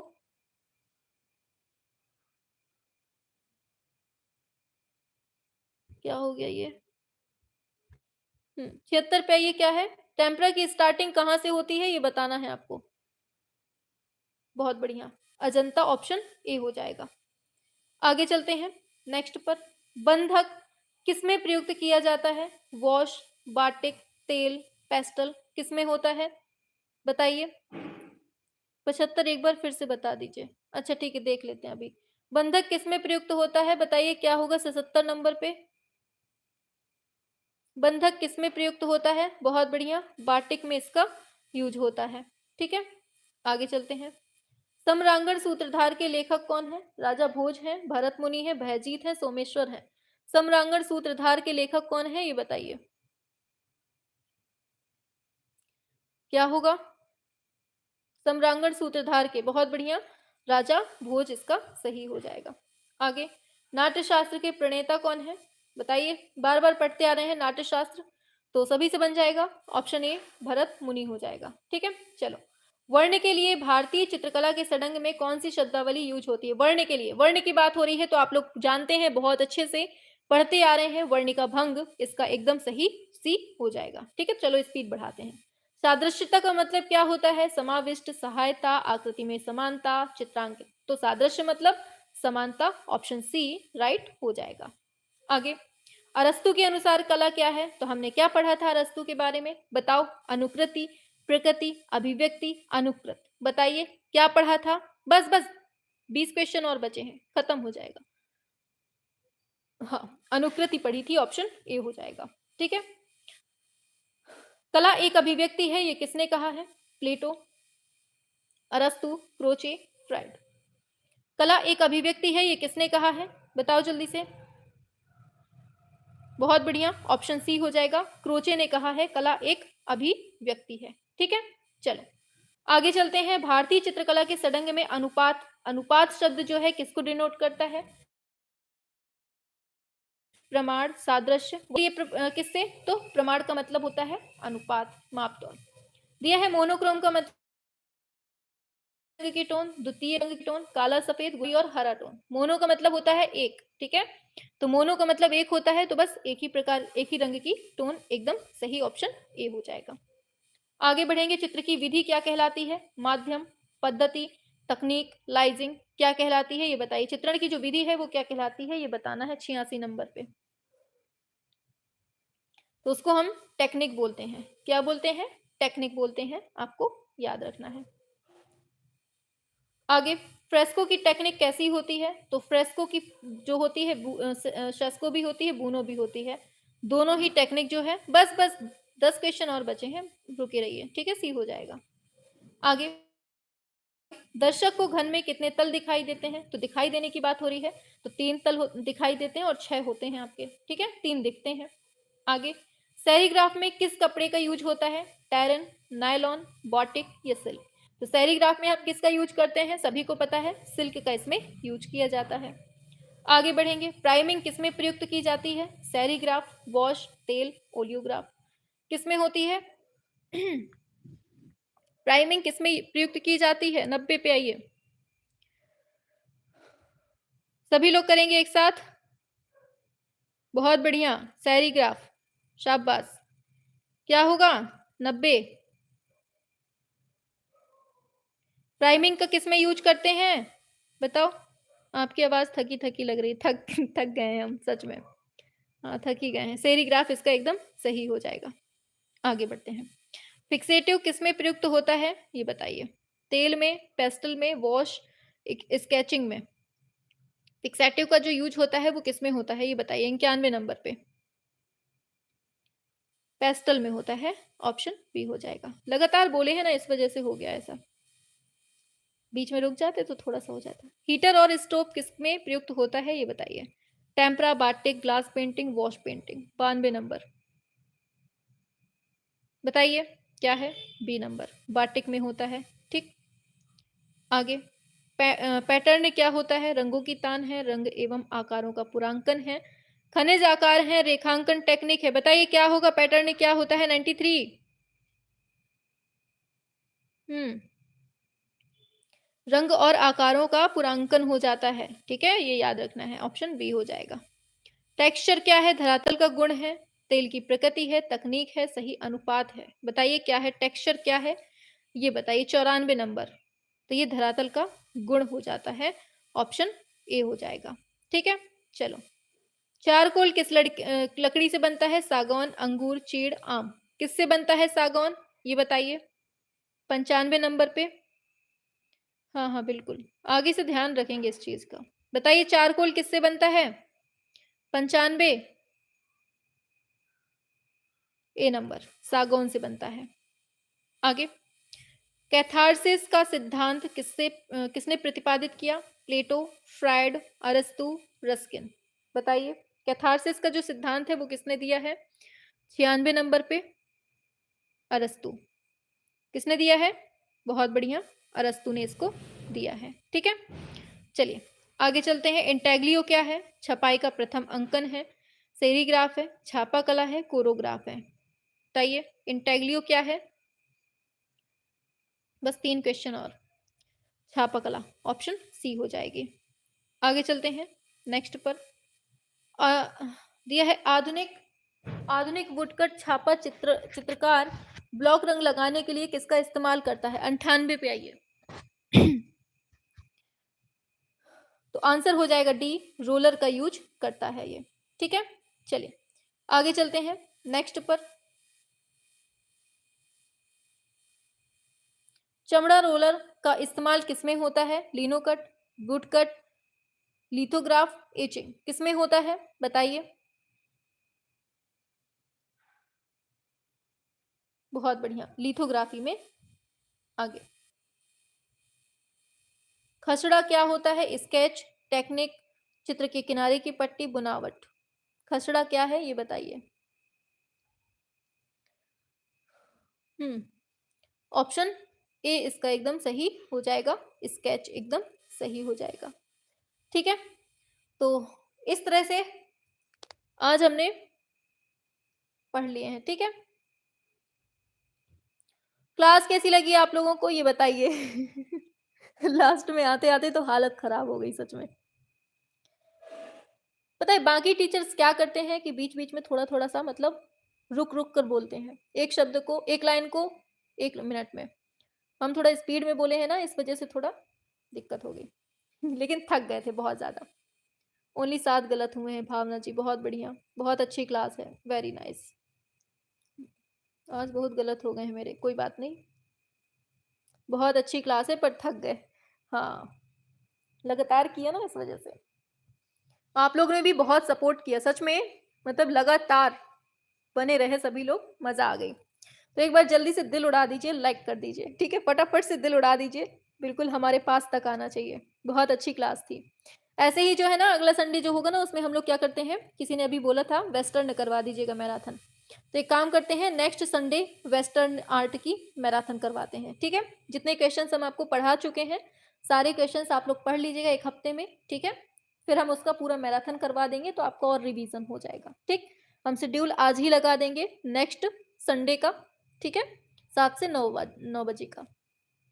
क्वेश्चंस में ऐसा होता है कि बीच बीच में रुक जाते हैं, तो थोड़ा सा राहत मिल जाती है, लेकिन थ्योरी वाले में बिल्कुल भी राहत नहीं मिलती है, और हमें भी लगता है कि यार पहले पढ़ा ही दो, बीच में सांस ले लेंगे बाद में मैम आप ट्रिक वाली क्लास कलाकार का कब करवाएंगी? करवाएंगे करवाएंगे, मेहनत बहुत पड़ जाती है लिखने में ना, बहुत वो हो जाता है, इस वजह से थोड़ा सा ढीले पड़ जाते हैं। मैम बहुत अच्छी क्लास है, 2 क्वेश्चंस गलत रहे, वो भी अपनी ही गलती से। कल, हाँ कल के लिए क्या करना है, छुट्टी करना है? कल एक काम करते हैं, 7 बजे की क्लास नहीं करते हैं, 8 बजे बाज वाली कर लेते हैं, ठीक है। कल की क्लास कर लीजिए रात को, बाज बैच वाली, ठीक। हाँ, थैंक्स मैम, बहुत बढ़िया। चलिए, हम लोग को वही क्लास चाहिए, अच्छा ठीक है, कल ऑफ कर दीजिए, कल ऑफ कर दें, चलिए ठीक है, कल छुट्टी कर देते हैं, हमें भी पूजा करनी पड़ेगी, हाँ हम तो भूल ही गए थे। ठीक है, कल की छुट्टी हो जाएगी, ठीक है। कल की छुट्टी, छुट्टी छुट्टी छुट्टी छुट्टी। मैं न्यू स्टूडेंट हूँ, कोई बात नहीं। जो भी बच्चे नए हैं ना, चैनल सब्सक्राइब ना किए हो तो कर लीजिएगा, और अपना रिव्यू जरूर दीजिएगा नीचे कमेंट बॉक्स पे, ठीक है। हर किसी बच्चे का कमेंट आना चाहिए कि मैम क्लास कैसी लगी, हमें अच्छी लगी तो, बुरी लगी तो भी, ठीक है। हाँ हाँ ठीक है, कल की छुट्टी है, ठीक है, कल की छुट्टी है, नहीं रहेगी क्लास कोई भी, कल छुट्टी हो जाएगी। व्रत व्रत तो नहीं रह पाएंगे हम, व्रत नहीं रहेंगे। एक्चुअल में क्या है ना कि हम व्रत बहुत बहुत ज़्यादा मतलब रह नहीं पाते हैं व्रत, बहुत ज़्यादा ही कुछ हो पाए तभी हम व्रत रहते हैं, वरना अब हम रह नहीं पाते हैं। बीच में हमने रहना शुरू कर दिया था बृहस्पति का, लेकिन रात को आते आते लगता था मर जाएंगे अब इसीलिए फिर हमें बंद करना पड़ा। बहुत ज़्यादा ज़रूरत पड़ी तभी हम रह पाते हैं, वरना हम व्रत व्रत नहीं रह पाते। हमें लास्ट में ना बिल्कुल हम पस्त पड़ जाते हैं, हमें लगता है कि हम मर जाएंगे भूख नहीं सहन होती हमसे। आप कौन सा रहती हैं? हम अभी वहां गए थे ना, उज्जैन, तब वहां पर उन्होंने बोला था कि एकादशी रहने के लिए 2-3 एकादशी रह लीजिएगा, तो 2-3 एकादशी हमने उसमें रह ली थी। पहले बृहस्पति भी रहते थे तो बहुत तबीयत खराब होने लगती थी, लास्ट लास्ट में रात तक हम बिल्कुल बेहोश जैसे होने लगते थे भूख की वजह से, तो फिर बीच में बंद कर दिया था। तोते के जैसे बोलेंगे सब, अच्छा।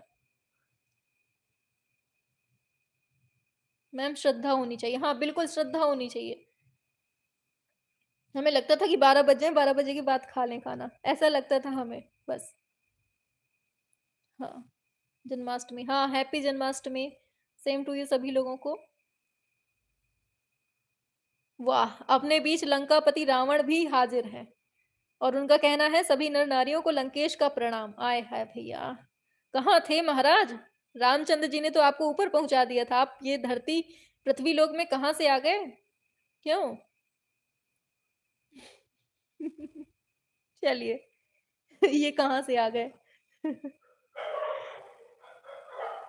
हाँ, मैम कल मेला देखने जाएंगे, अच्छा मेला लगेगा, बहुत बढ़िया। हमारे यहाँ भी कंस का मेला होता है, तो ये जो रावण है ना, लंकेश आ गए हैं, साथ साथ में इनको भी उड़वा देंगे अपने कृष्ण जी से कह के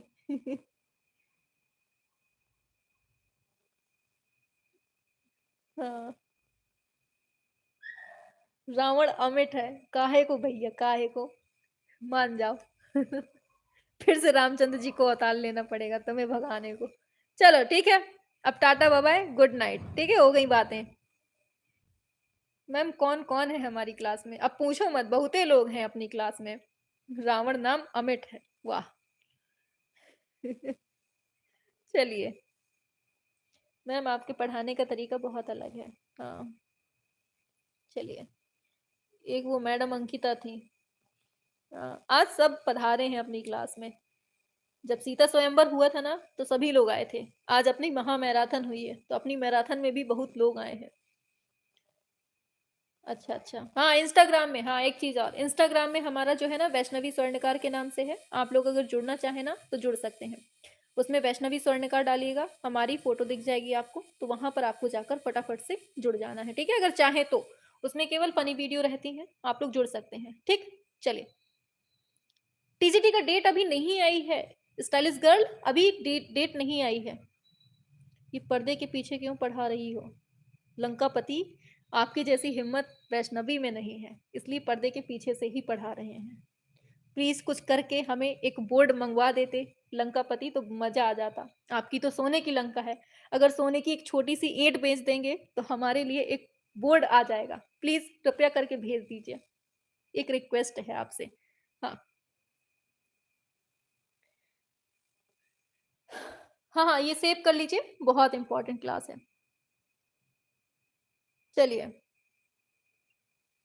टाटा बाय बाय। लंकापति रावण। हाँ मांग लीजिए सभी लोग, लंकापति रावण से सब लोग कुछ ना कुछ मांग लीजिए। बहुत धनी व्यक्ति हैं, लंका सोने की है इनकी। हाँ, my favourite teacher Vaishnavi ma'am. हाँ थैंक यू। चलिए, सभी लोग।